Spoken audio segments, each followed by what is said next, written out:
శ్రోతలకు నా హృదయపూర్వక నమస్కారములు.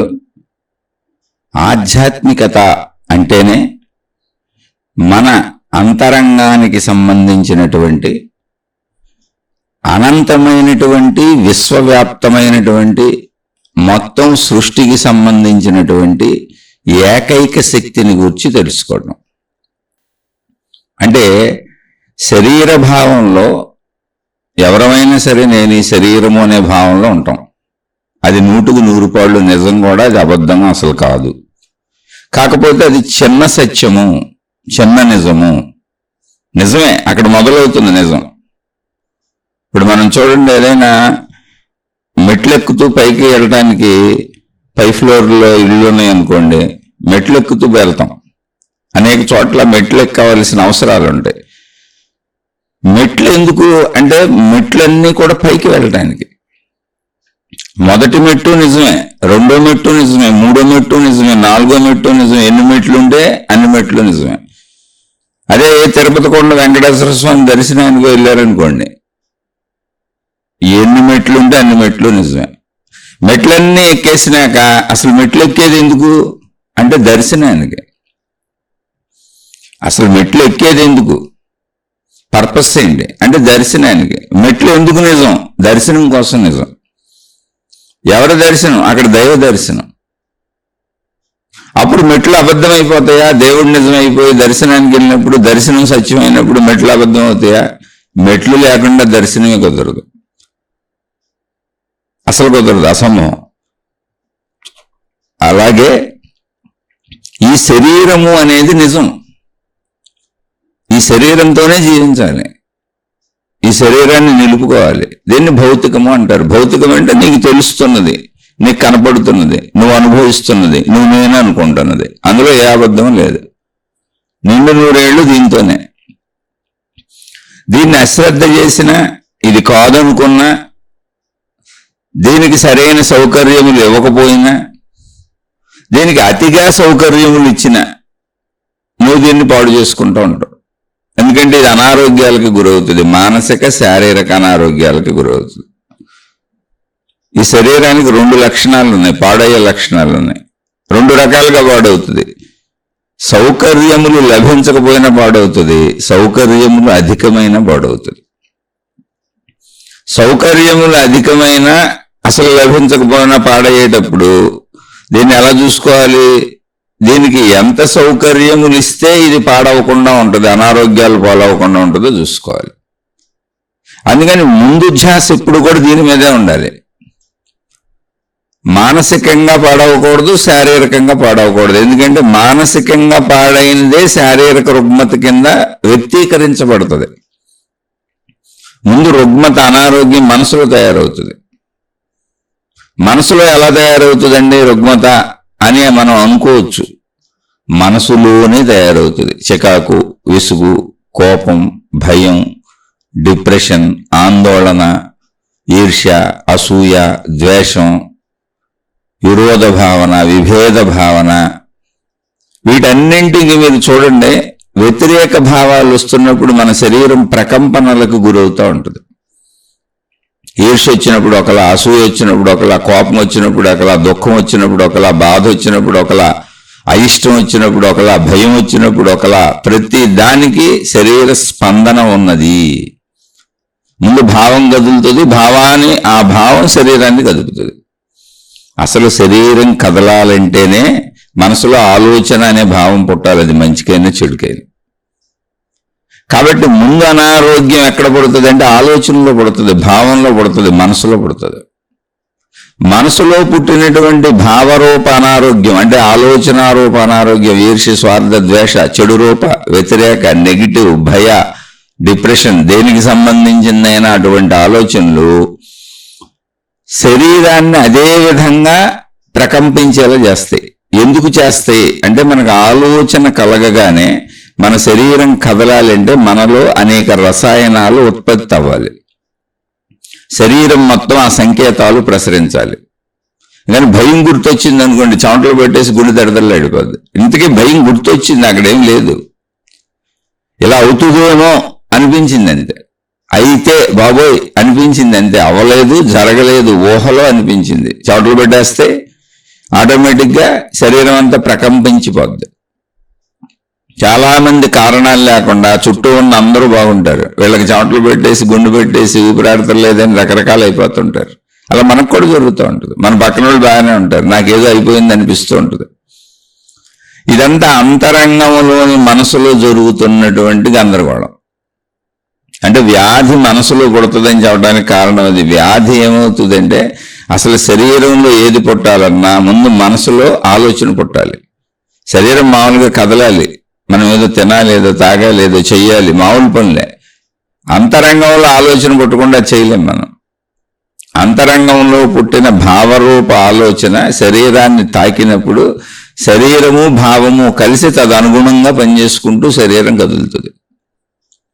ఆ తర్వాత భావ సంతృప్తి జరుగుతుంది దాన్ని పొందటం ద్వారా. అది జరిగేది. అది చెడైనంతే, అది దుఃఖమైనంతే, అది బాధ అయినంతే, అది భయమైనంతే, ప్రాసెస్ అది. అందుకని మానసిక ఆరోగ్యం చక్కగా ఉంచుకోవాలి. భౌతికంగా మానసిక ఆరోగ్యం ఎప్పుడు చక్కగా ఉంచుకున్నావో శారీరక ఆరోగ్యం ఆటోమేటిక్గా చక్కగా ఉంటుంది. అలానే శారీరక ఆరోగ్యానికి తగినవి కూడా చేయాలి. ఓన్లీ మానసికంగా నేను హాయిగా భావాలు పెట్టుకుంటానంటే కుదరదు. శరీరానికి తగినంత ఎక్సర్సైజ్ ఉండాలి, శరీరానికి సంబంధించిన కొన్ని చేసుకోవాలి, అదొక పదార్థంగాను. అయితే ఇవన్నీ మానసిక భావాల నుంచే ఉత్పత్తి అవుతాయి. అందుకని భౌతికతనే, అంటే నీకు తెలుస్తున్న దాన్ని, ఫస్ట్ నీకు తెలుస్తున్న దాన్ని, నువ్వు నేను అనుకుంటున్న దాన్ని, నీకు అర్థమవుతున్న దాన్ని, నీకు కనిపిస్తున్న దాన్ని, నువ్వు గ్రహించగలుగుతున్న దాన్ని, అటు ప్రపంచం కానీ ఇటు నువ్వు కానీ. ప్రపంచం అన్నప్పుడు వస్తువులు, విషయాలు, మనుషులు. నేను అన్నప్పుడు నా శరీరం. ఈ రెండింటి మధ్య సమన్వయాన్ని అతిగా చేయకూడదు, అసలు చేయకుండా ఉండకూడదు. ఎందుకని? అతిగా చేసినా శరీరము మనసులు పాడవుతాయి. కనీస అవసరాలు దొరకపోయినా శరీరం మనసులు పాడవుతాయి. అంటే తగ్గించినా పాడవుతాయి, ఎక్కువైనా పాడవుతాయి. అందుకని సరి సమానముగా జాగ్రత్తగా చూసుకోవాలి. దాన్ని తృప్తి అన్నారు. ఎక్కడికక్కడ నువ్వు అందించి తృప్తి పడటం నేర్చుకోవాలి. అసలు అందించకపోతే కుదరదు. ఇప్పుడు ఆహారం, ఆకలేసింది, ఆహారం ఖచ్చితంగా అందించాలి. అది నీకు సరిపోయి శరీరానికి సరిపోయే ఆహారమే అందించాలి. అందులో రుచి నీకు నచ్చొచ్చు, నచ్చకపోవచ్చు, అక్కడ నువ్వు సర్దుకోవడం అలవాటు చేసుకోవాలి. నీకు నచ్చిన రుచి వచ్చినప్పుడు ఆనందించు, నీకు నచ్చని రుచి వచ్చినప్పుడు దుఃఖపడకు. తృప్తి శరీరంకి ఆహారమే కదా, ఈ నచ్చటం నచ్చకపోవడం అన్నది నేను ఏర్పాటు చేసుకున్నది కదా అని నువ్వు నచ్చకపోవడం అనే విషయాన్ని తృప్తిగా మలుచుకోవటం, నచ్చింది అనే విషయాన్ని సంతోషపడటం అనే విధంగా మలుచుకోవటం నువ్వు సాధన చేయవలసినటువంటి ప్రక్రియ. సాధన చేయాలి. అది జ్ఞానంతో కుదురుతుంది. నచ్చకపోవటం ఏముంది, నువ్వే ఏర్పాటు చేసుకుందేగా. ఇప్పుడు నాకు ఇది నచ్చింది, ఇది నచ్చలేదు అనే వాళ్ళు అందరూ కూడా అనేకంలో కొన్నిటిని నచ్చినాయి, కొన్నిటిని నచ్చలేదు అంటున్నారు. ఇప్పుడు తినే ఎవరైనా శరీరానికి నష్టపరచకుండా, భంగపరచకుండా, శరీరాన్ని కష్టపెట్టకుండా ఉండేవే తింటాం కదా. విషం తినం కదా, శరీరాన్ని పాడు చేసేవి తినం కదా, చంపేసేవి తినం కదా. కాబట్టి తినే వాటిలోనే కొన్ని నచ్చినాయి, కొన్ని నచ్చలేదని ఏర్పాటు చేసుకున్నాం. కట్టుకునే వాటిలోనే కొన్ని నచ్చినాయి, కొన్ని నచ్చలేదని ఏర్పాటు చేసుకున్నాం. చూసే వాటిలోనే కొన్ని నచ్చినాయి, కొన్ని నచ్చలేదని ఏర్పాటు చేసుకున్నాం. వినే వాటిలోనే కొన్ని నచ్చినాయి, కొన్ని నచ్చలేదని ఏర్పాటు చేసుకున్నాం. చుట్టూ ఉన్న మనుషులతోనే కదా బతుకుతాం. ఆ మనుషుల్లోనే కొందరు నచ్చారు, కొందరు నచ్చలేదు అంటున్నాం. ఒక మనిషిలోనే కొన్ని నచ్చినాయి, కొన్ని నచ్చలేదు అంటున్నాం. ఇష్ట అయిష్టములు మన చుట్టూ ఉన్న వాటి నుంచి మనం ఏర్పాటు చేసుకున్నాం. అది గమనించండి. ఎందుకని? ఇప్పుడు మనిషికి సరిపడనివి, అంటే సముద్రపు నీరు, ఉప్పు నీరు మనిషికి సరిపడదు తాగడానికి. ప్రపంచంలో ఏ మనిషి తాగడు. మనిషికి సరిపడనివి ప్రపంచంలో ఎవరికి, మానవ జాతి మొత్తానికి సరిపడదు. ముళ్ళ మీద ఎవరు నడవరు, ప్రపంచంలో ఎవరు నడవరు. గన్నేరు పప్పు లాంటి విష పదార్థాలు, సరిపడనటువంటి ఆహారములు మానవ జాతి ఏది స్వీకరించదు. సరిపడేవి తీసుకుంటారు. అవన్నీ నిర్ణయించుకున్నారు, ఇవి తినొచ్చని. అవే పెంచబడుతున్నాయి మొక్కలుగా, అవే ఉత్పత్తి చేయబడుతున్నాయి ధాన్యములుగా. వాటి నుంచే కాయగూరలు, ఆహార ధాన్యాలు వస్తున్నాయి. ఏవి తినొచ్చో అవి పండించుకోవడం మొదలుపెట్టాం, ఏవి తినకూడదో వాటిని వదిలేసాం. అవి ఉన్నాయి సృష్టిలో, అవి కూడా మొలుస్తూ ఉంటాయి, కానీ మనకు సంబంధం లేదు వాటితో. వీటిలో అయిష్టములు, ఇష్టములు ఏర్పరుచుకున్నాం మనం. దీన్ని గమనిస్తే ఇదే జ్ఞానం, ఇదే చదువు. ముందు భౌతికాన్ని చదువుతాం, చక్కగా చదువుతాం, తర్వాత ఆధ్యాత్మిక అర్థం అవుతుంది. ఎందుకు మారలేకపోతున్నాను, ఎందుకు నాకు అనుభవం కావట్లేదు, ఎన్ని సంవత్సరాల నుంచి విన్నా, ఎంత చదివినా, ఎన్ని వింటున్నా, ఎంత తెలుసుకున్నా మార్పు ఎందుకు రావట్లేదు అంటే మార్పు ఎవరికి రావాలి? నాకు రావాలి. మీకంటే మీరు నాకు అనుకోవాలి. ఎవరికి వాళ్ళ నేను మార్పు నాకు రావాలనుకోవాలి. అంటే ఇండివిజువల్ వ్యక్తికి మార్పు నీకెందుకు రాలేదని భార్యను అడగకూడదు, భర్తను అడగకూడదు, పక్క వాళ్ళని అడగకూడదు, ఇతరులను అడగకూడదు. ఇన్ని సంవత్సరాల నుంచి ఉన్నావుగా నీలో ఏం మార్పు వచ్చి చచ్చిందని అడగకూడదు. ఆ హక్కు మనకు లేదు. ఎవరిష్టం వాళ్ళది. మార్పు మనకు మాత్రమే కుదురుతుంది. మనం మార్చుకోవటం మాత్రమే కుదురుతుంది. ఎందుకు కుదురుతుంది అంటే మనం చూసుకోవటం కుదురుతుంది కనుక, మనం గమనించుకోవటం కుదురుతుంది కనుక, మనం తెలుసుకోవటం కుదురుతుంది కనుక, అసలు మనల్ని మనం ఎలా తయారు చేసుకుంటున్నామో మనకు తెలుస్తుంది కనుక. అయిష్టములు మన తయారీ ఎందులోనైనా, కట్టుకునేవి కానీ, తినేవి కానీ, చూసేవి కానీ, వినేవి కానీ, వాసన చూసేవి కానీ, అనుభవించేవి కానీ, శారీరక సుఖములు కానీ, మనుషులతో ఉన్నటువంటి స్నేహ బాంధవ్యములు కానీ, ఒక మనిషిలోనే కొన్ని నచ్చటం, కొన్ని నచ్చకపోవటం కానీ, మనుషుల్లో కొందరు నచ్చటం, నచ్చకపోవటం కానీ, రకరకాలు అన్నీ మనమే తయారు చేసుకున్నాం. కానీ తయారు చేసుకున్న అన్నీ మీరు గమనించినట్టయితే అన్నీ మానవ జాతికి ఉపయోగపడేవే. అసలు మానవ జాతికి కట్టుకోవడానికి ఉపయోగపడవు. ఆకులు అలములు మనుషులు కట్టుకోరు. ఎప్పుడో స్టార్టింగ్లో అడవుల్లో ఉన్నప్పుడు, జంతువులతో ఉన్నప్పుడు, నాగరికత పెరగనప్పుడు ఎప్పుడో కట్టుకొని ఉంటారు, ఆటవిక జాతులుగా ఉన్నప్పుడు. ఇప్పుడైతే కట్టుకోరు. కాబట్టి ఆకులు అలముల జోలికి వెళ్ళం. మనం తయారు చేసుకున్నటువంటి వస్త్రముల్లోనే, మానవ జాతి మొత్తం కట్టుకోవడానికి అనువైన వస్త్రముల్లోనే ఎవరు తాహతను బట్టివారు, ఎవరి స్థితి గతిని బట్టివారు మళ్ళీ అక్కడ ఇష్టములు ఏర్పరుచుకున్నారు. అలాగే మానవ జాతి తినే వాటిలోనే, తినకూడని వాటిలో ఇష్టములు ఉండవు. అసలు తినే వాటిలోనే ఇష్టములు, కట్టుకునే వాటిలోనే ఇష్టములు, చూడదగిన వాటిలోనే, చూసే వాటిలోనే ఇష్టములు. అంటే కంటికి కొన్ని కనపడతాయి మనకి, అలా కొన్ని వినపడతాయి మనకి. అంతకంటే తక్కువ శబ్దములు వినపడవు, అంతకంటే ఎక్కువ శబ్దములు వినపడవు. అంతకంటే తక్కువ దృశ్యములు కనపడవు, అంతకంటే ఎక్కువ దృశ్యములు కనపడవు. మానవుడికి ఒక పరిధి ఉంది. మానవుడికి ఉన్న పరిధిలో మానవుడు అనుభవించటానికి ఉన్న వాటిలో ఇష్టములు ఏర్పరుచుకున్నాను అని మీరు గమనించగలిగితే, ఇది ఎందుకు చెబుతున్నానంటే, అయిష్టములు నేనే ఏర్పరుచుకున్నాను అని గమనించుకోగలిగితే, నాకు కోపం వస్తుంది, నాకు ఈర్ష్య వస్తుంది, నాకు అసూయ వస్తుంది, నాకు ద్వేషం వస్తుంది, నాకు విసుగు వస్తుంది, నాకు చికాకు వస్తుంది, ఇవన్నీ నేను ఏర్పరుచుకున్న గుణములు, ఇవన్నీ నాకు నచ్చటం లేదు, ఇలా నాకు ఉండకూడదని నేను అనుకోవడం వల్ల నాకు ఇవన్నీ కలుగుతున్నాయి, నా స్వభావ రీత్యా, నా గుణం రీత్యా నాకు కలుగుతున్నాయి అని గమనించుకోగలిగితే అసలు నువ్వు వాటన్నిటిని నీలో పోగొట్టుకోవచ్చు. బయట పోగొట్టాలి, నాకు విసుగు కలిగించడమే ప్రపంచం అంతా ఉండాలి, నా కోపం తెప్పించడమే ప్రపంచం అంతా ఉండాలి, నాకు ఈర్ష్యసూయులు పుట్టించడమే ప్రపంచం అంతా ఉండాలి, నాలో చెడు గుణములు ఉత్పత్తి కానివే ప్రపంచం అంతా నాకు తగలాలి, కనపడాలి అంటే అసాధ్యమైన విషయం. అంటే ఏది ఎలా ఉంటే నీకు కలుగుతుందో ఎవరికి తెలుస్తుంది? అక్కడ ఎలా తెలుస్తుంది? తెలియదు కదా. ఒక రాజుగారు వేటకు బయలుదేరారు. రాజు కదా ఆయన, ఆ రోజుల్లో ఇంకా చెప్పులు తయారవ్వలేదు. రాజుగారు వేటకు బయలుదేరారు, చెప్పులు ఎవరు తయారు చేయలేదు, ఇంకా చెప్పులు తయారవ్వలేదు. అయితే రాజు కదా, అందుకని రాజుగారు వేటకు బయలుదేరినప్పుడల్లా ఆయన ఎంత దూరం వెళ్తారో అంత దూరం ఆయన కాలికి ఏమీ గుచ్చుకోకుండా, ఆయన కాలికి ఇబ్బంది లేకుండా తివాచీలు పరుచుకుంటూ వెళ్తున్నారు. అంటే చెప్పులు తయారవ్వలేదంటే తివాచీలు తయారైనయా అప్పటికి అని అనుకోబాకండి. కథ ఇది అంతే వరకు మనకు అర్థం అవటానికి. అలా ఎంత దూరం అయితే అంత దూరం తివాచీలు పరుచుకుంటూ వెళ్తున్నారు, ఆయనకి మెత్తగా ఉండేలా. ఏదో ఒక సాధువు గారు చూశాడు, ఏంటి తివాచీలు పరుచుకుంటూ వెళ్తున్నారంటే దారిలో మా రాజుగారు వస్తారని చెప్పారు. సరే, ఆ రాజుగారు వచ్చే వరకు సాధువు గారు ఆగారు. తర్వాత సాధువు గారు రాజుగారి దగ్గరికి వెళ్తే రాజుగారు సాధువు గారిని గౌరవించి నమస్కరించి, అయ్యా ఏంటి వచ్చారు, ఏం కావాలి మీకు అని అడిగాడు. నాకేమి వద్దు, మీరు ఎందుకు ఇలా తివాచీలు పరిపిస్తున్నారు అని. అంటే రాజును కదా, మా వాళ్ళందరూ ఇలా తివాచీలు పరుచుకుంటూ తీసుకెళ్తారు, ఎప్పుడు వేటకు వెళ్తున్నాను, నేను ఎంత దూరం వెళ్తే అంత దూరం తివాచీలు పరుచుకుంటూ వెళ్తారు, నా కాళ్ళకేమి గుచ్చుకోకుండా అన్నాడు. దానికి ఆ సాధువు గారు, నాయనా నీ కాళ్ళకి ఏదన్నా మెత్తగా ఉండేలా నువ్వు ఏదన్నా తయారు చేసుకుంటే సరిపోద్దు కదా, నువ్వు దానికోసం నువ్వు వెళ్ళినంత దూరం నేలంతా తివాచీలు పరచడం ఎందుకు, కాలు వరకు ఏదన్నా ఏర్పాటు చేసుకో. నువ్వు మొత్తం అదే కాళ్ళతో నడుస్తావు కాబట్టి మొత్తం మెత్తగానే ఉండదు, ఏమి గుచ్చుకోవు. ఎందుకు తివాచీలు పరవటం అన్నాడు. అప్పుడు చెప్పులు కనుక్కున్నారు, చెప్పులు తయారైనాయి. అంటే కథాపరంగా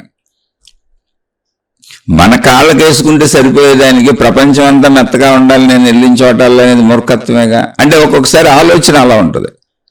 ఇప్పుడు నన్ను అందరూ ఇబ్బంది పెడుతున్నారు, నన్ను అందరూ కష్టపెడుతున్నారు, నన్ను అందరూ బాధ పెడుతున్నారు, నన్ను అందరూ మోసం చేస్తున్నారు, నన్ను అందరూ మొత్తానికి ఏదో అందరూ నన్నే టార్గెట్ చేశారు, నాకెవరు సుఖాన్ని ఇవ్వట్లేదు, హాయిని ఇవ్వట్లేదు అని కనపడిన అందరి మీద నెపాలు వేసే బదులు నా కాళ్ళకి నేను చెప్పులు వేసుకున్నట్టుగా, నేను పెట్టుకున్న కళ్ళజోడు ప్రకారం ప్రపంచం అంతా నాకు కనపడుతున్నట్టుగా నేను నా గుణాన్ని మార్చుకుంటే సరిపోద్దుగా. చాలా సింపుల్ విషయం కదా ఇది. అంటే సింపుల్ కాదు, ఇదే కుదురుతుంది. అసలు ప్రపంచంలో కుదిరేది లేదు. ఎందుకని అంటే నువ్వు ఏర్పరచుకున్న గుణం, నువ్వు ఏర్పరచుకున్న స్వభావం, నువ్వు ఏర్పరచుకున్నటువంటి ఇష్టములు. ప్రపంచంలో అందరికీ ఇలా ఉండవు. నీకున్నట్టు మీ ఆవిడకు ఉండదు, మీ ఆవిడకు ఉన్నట్టు నీకుండదు, నీకు మీ ఆవిడకు ఉన్నట్టు మీ తల్లిదండ్రులకు ఉండదు, మీ అత్తమామలకు ఉండదు, మీ అన్నదమ్ములకు ఉండదు, మీ అక్క చెల్లెలకు ఉండదు, మీ కుటుంబ సభ్యులకు ఉండదు, మీ పిల్లలకు ఉండదు. ఏ ఇద్దరు ఒకలా ఉండరు, మారిపోతూ ఉంటాయి అన్ని. అభిష్టాలు మారిపోతుంటాయి, కోరికలు మారిపోతుంటాయి, ఆలోచనలు మారిపోతుంటాయి, రూపురేఖలు మారిపోతుంటాయి, శరీరం నుంచి మానసిక సంబంధమైన అన్ని భావోద్వేగాలు, భావాలు మారిపోతుంటాయి, అన్ని గుణాలు మారిపోతుంటాయి. అందువలన ఆధ్యాత్మికం ఏం చెబుతుంది అంటే గుణమార్పు నువ్వే చేసుకోవాలని చెబుతుంది. అది చదువు. అది ముందు భౌతికంలోనే చేసుకో. భౌతికంలో ఎలా తెలుస్తుంది? ఈ ఇష్టత నేను ఏర్పరచుకున్నాను. ఈ రంగులంటే ఇష్టం, ఈ బట్టలంటే ఇష్టం, ఈ తిండి పదార్థాలంటే ఇష్టం, ఈ రుచులంటే ఇష్టం, ఈ వాసనలంటే ఇష్టం, ఈ శబ్దములంటే ఇష్టం, ఈ స్పర్శలంటే ఇష్టం, ఈ మనుషులంటే ఇష్టం, ఈ మనుషులంటే ఇష్టం లేదు. ఇలా నేనే ఏర్పరచుకున్నా.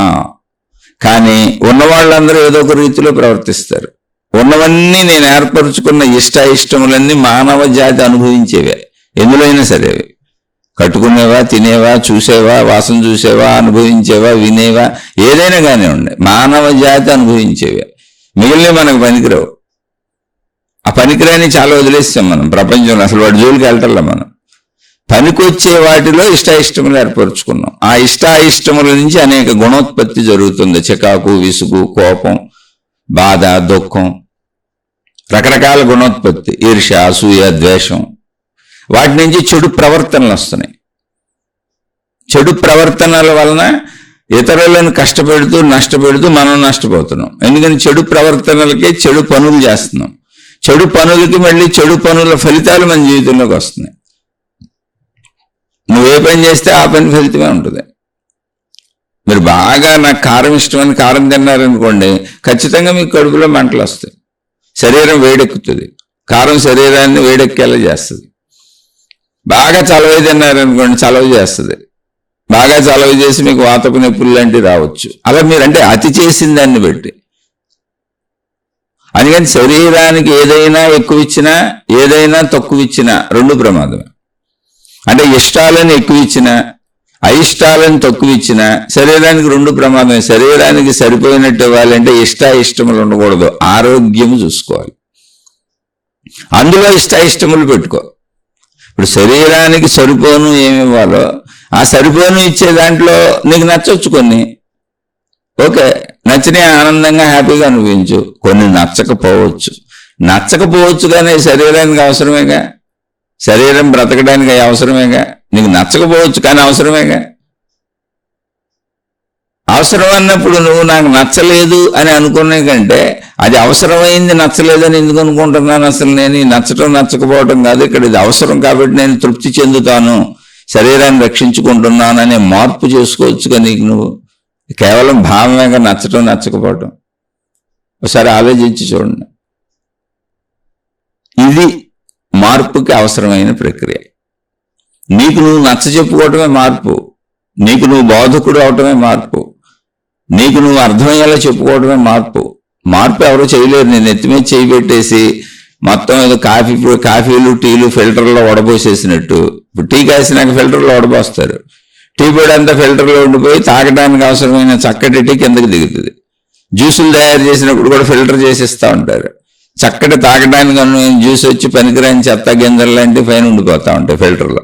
అలా నేను ఎత్తి మీద చేయి పెట్టేసి మొత్తం నీ చెడునంతా ఫిల్టర్ చేసేసి తీసేసి ఆ చేతిలోకి అయస్కాంతం ఇనపరజంని ఆకర్షించినట్టుగా నీలో చెడునంతా వాళ్ళ చేతిలోకి ఆకర్షించేసి ఆ చెడుని తొలగించేసి నిన్ను సంపూర్ణ మంచివాడుగా ఎప్పటికైనా ఎవరో ఒకరు చేయకపోతారా, నా మతమో నా మతపు దేవుడో నా గురువో నా మాతాజీనో అనుకొని కూర్చుంటే నువ్వు 1,00,000 జన్మలు ఎత్తినా అలా కూర్చొనే ఉంటావు అంతే.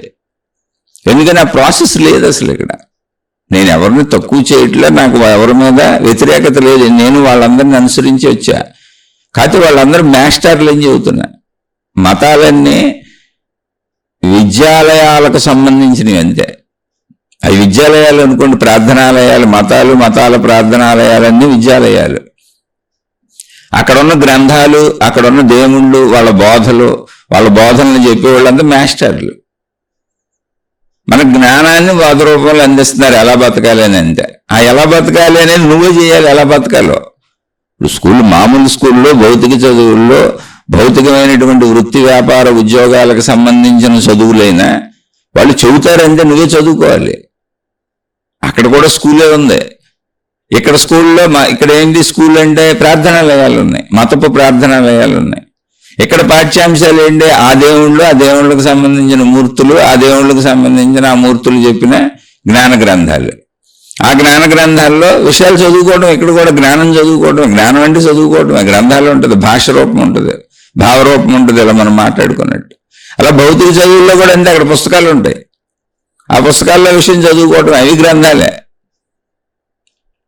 పాఠ్యపుస్తకాలు అన్నాం అంతే. ఇవి అంతే పాఠ్యపుస్తకాలే. కానీ జ్ఞాన గ్రంథాలు అన్నాం ఆధ్యాత్మికత కాబట్టి, అంతరంగ మార్పుకు సంబంధించింది కాబట్టి. అంటే ఎప్పుడు గుర్తుపెట్టుకోండి, అసలు చెడు అని కామ క్రోధ లోభ మోహ మద మత్సరములు ఇవి శృతి మించితే ప్రమాదం.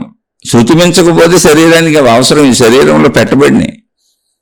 అందుకని ఆ అతి జరగకుండా, అంటే ఏదైనా శరీరానికి అతిగా ఇవ్వకుండా ఇష్టమనే పేరుతో, ఏదైనా శరీరానికి అసలు ఇవ్వకుండా అయిష్టం అనే పేరుతో ఉంటే శరీరం పాడైపోద్ది, మనసు పాడైపోద్ది. కనుక నీకు బుద్ధి అనే విచక్షణ జ్ఞానం ఇవ్వబడింది.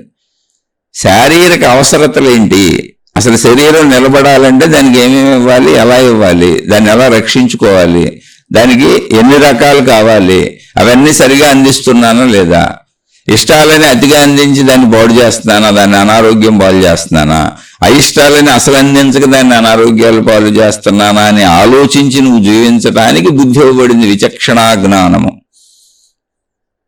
అది తెలుసుకోవాలి. అది ఎప్పుడైతే తెలుసుకున్నావో ఇష్టాయిష్టములు అనేవి నేను ఏర్పాటు చేసుకుంటున్నాను, కానీ ఒరిజినల్గా శరీరం కరెక్ట్గా ఉండడానికి, మనసు కరెక్ట్గా ఉండడానికి ఇష్టాయిష్టములు ఎల్లవేళలా పనికిరావు. ఇష్టాయిష్టములు నేను అనుభవించవచ్చు, కానీ శారీరక మనస్సులు పాడవకుండా అని పెట్టుకోవాలి. అక్కడ విచక్షణ జ్ఞానం. ఆ విచక్షణ జ్ఞానాన్ని ఉపయోగించినప్పుడు ఊరికి ఆలోచించండి. అనుభవించే వాటిలో ఇష్టం ఉంది, నిజంగా అనుభవించేద్దాం. అనుభవించే వాటిలో అయిష్టం ఉంది. అయిష్టం ఉన్నా అది తినేదేగా, అది తాగేదేగా, అది కట్టుకునేదేగా, అది చూసేదేగా. మానవ జాతి అనుభవించేవిగా వస్తాయి అక్కడికి.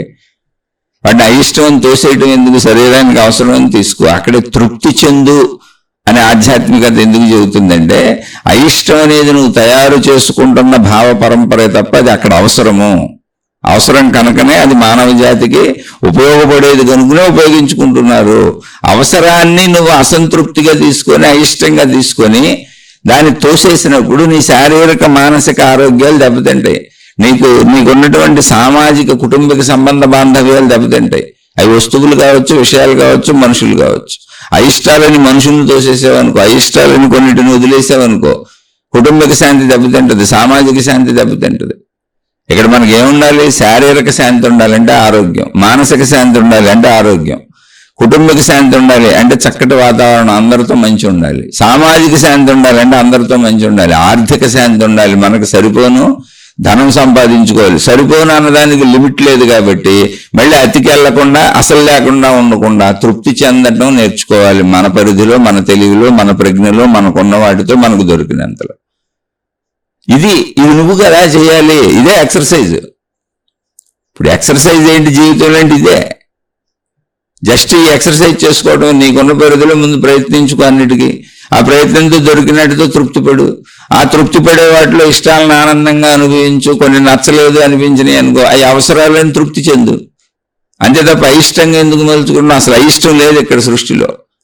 ఆలోచించి చూడండి, సృష్టి మొత్తాన్ని ఇష్టపడాలా, సృష్టిలో అయిష్టాలు ఏర్పరచుకోవాలా? ఒకసారి ఆలోచించండి.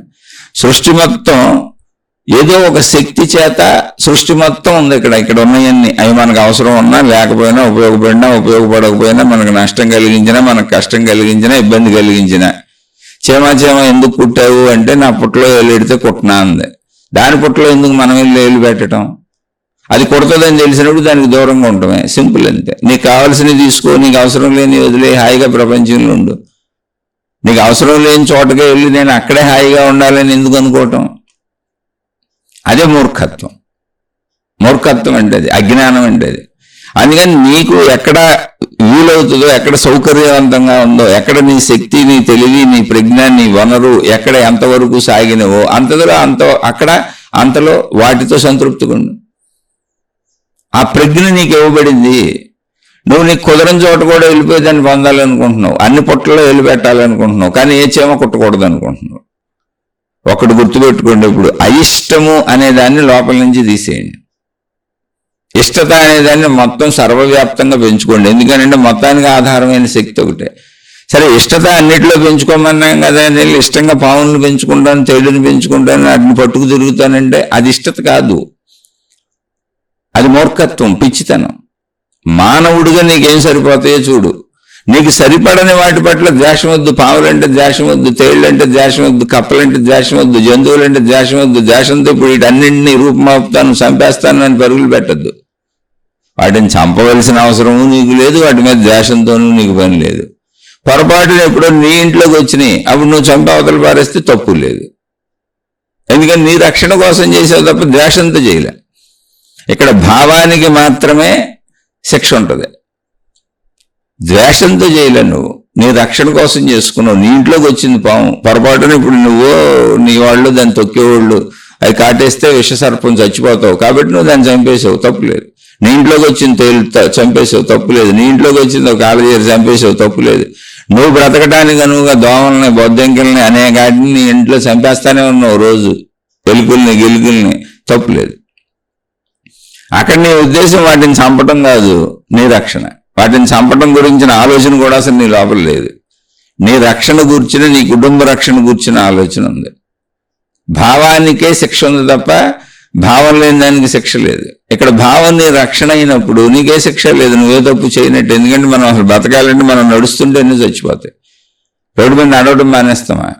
మనం ఇల్లు కట్టుకొని, ఇల్లు ఉడుచుకొని, మొత్తం శుభ్రతలు చేసుకొని, మనం గిన్నెలు శుభ్రం చేసుకొని, బట్టలు ఉతుక్కొని, శుభ్రతలకే ఎన్నో చచ్చిపోతాయి, ఎన్నో సూక్ష్మ క్రిములు చచ్చిపోతాయి. అసలు మనకు కనపడవు కదా, ఏం మనకు కనపడవు. ఇప్పుడు ఇల్లు ఉడుచుకునేటప్పుడు, ఇల్లు శుభ్రం చేసుకునేటప్పుడు, తడిగొడ్లు పెట్టుకునేటప్పుడు, టాయిలెట్స్, వాష్రూమ్స్ క్లీన్ చేసుకునేటప్పుడు మనం వాడేటువంటి ఫినాయిల్స్, డెటాయిల్, రకరకాల పదార్థాలకి ఎన్నో సూక్ష్మ క్రిములు కోటాను కోట్లు చచ్చిపోతుంటాయి. అవి చచ్చిపోతేనే మనం బతుకుతాం, లేదా మనం చచ్చిపోతాం. మన రక్షణ కోసం మనం చేసుకుంటున్న వ్యవస్థలో ఏం పోతున్నాయి అసలు మనకు తెలియదు. చాలా సూక్ష్మ క్రిములు మనకు తెలియదు, ఆ కనపడవు కూడా చనిపోయినట్టు. అందుకని భావం ముఖ్యం. నువ్వు ఏ భావంతో చేసావో ఆ భావమే నిన్ను ఏడిపిస్తూ ఉంటుంది. ఇష్టం ఒక భావం, అయిష్టం ఒక భావం, కోపం ఒక భావం, విసుగు ఒక భావం, చికాకు ఒక భావం, ఈర్ష్య ఒక భావం, అసూయ ఒక భావం, ద్వేషం ఒక భావం. భావాలు ఇవన్నీ. అలాగే అతి కోరికలు, ఇప్పుడు శారీరక కోరికలు, నీ భార్యతో తీర్చుకో, అప్పుడు కూడా కోరిక పుట్టాలిగా. నీ భర్తతో తీర్చుకో, అప్పుడు కూడా కోరిక పుట్టాలిగా. లేదా అలా తీర్చుకుంటావు? కోరిక పుట్టకపోతే తీర్చుకోలేవుగా అసలు. కాబట్టి కోరిక పుట్టడం తప్పు కాదు, ఈ కోరిక పక్కింటి వాళ్ళ పట్ల పుట్టడం తప్పు. అందుకని అది మనం ఏర్పరచుకున్న ధర్మ వ్యవస్థ. మరి కోరిక ఎవరి మీదైనా పుడుతుంది కదండి. కోరిక అన్నాక పుట్టకుండా ఎందుకు ఉంటుంది? స్త్రీ పురుషుల మధ్య ఉండే ఆకర్షణ కదా. అప్పుడు దాన్ని కంట్రోల్ చేయడం బుద్ధి విచక్షణ. దేశ కాల పరిస్థితులలో ఇలా కోరిక పుట్టడం అనేది తప్పని మనమే నిర్ణయించుకున్నాం. ఎవరి భర్తతో వాళ్ళు, ఎవరి భార్యతో వాళ్ళు, ఎవరి కుటుంబాలను వాళ్ళు పోషించుకోవటం, ఎవరి పిల్లల్ని, ఎవరి తల్లిదండ్రులను వాళ్ళు చూసుకోవటం, వాళ్ళ కుటుంబ పోషణ చేసుకోవటం, ఎవరి కుటుంబాన్ని వాళ్ళు భార్యాభర్తలు, అత్తమామలు, పిల్లలు, అలా ఎవరి కుటుంబాన్ని వాళ్ళు రక్షించుకోవటం బాధ్యతలు, కర్తవ్యము అని మనమే పెట్టుకున్నాం. ఇవి జంతులోకంలో ఉండవు. కాబట్టి మనం పెట్టుకున్న ధర్మాలు మనం పాటించాలి. కోరిక పుడుతుంది, స్త్రీని చూస్తే కోరిక పుడుతుంది. కానీ ఏ స్త్రీని చూస్తే పుట్టాలి, ఏ స్త్రీని చూస్తే పుట్టకూడదు, ఏ పురుషుడిని చూస్తే పుట్టాలి, ఏ పురుషుడిని చూస్తే పుట్టకూడదు మనమే పెట్టుకున్నాం. కేవలం నా భర్తను చూస్తేనే పుట్టాలి, కేవలం నా భార్యను చూస్తేనే పుట్టాలి, అంతే తప్ప ఇతర ఏ సంబంధ బాంధవ్యాలుగా అవి అనిపించకూడదు, ఇతర ఏ స్త్రీలను చూసినా అవి అనిపించకూడదు. అలా నీ మనసును నువ్వు తయారు చేసుకోవాలి. అదే జ్ఞానము, అదే సాధన.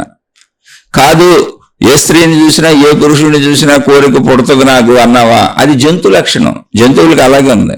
జంతువులకు రూల్స్ లేవు, జంతువులకు రూల్స్ లేవు, రెగ్యులేషన్స్ లేవు, ఒక ఫార్మాట్ లేదు. అవి వాటి శరీరం అంతా ఒక ఫార్మాట్లో ఉంది.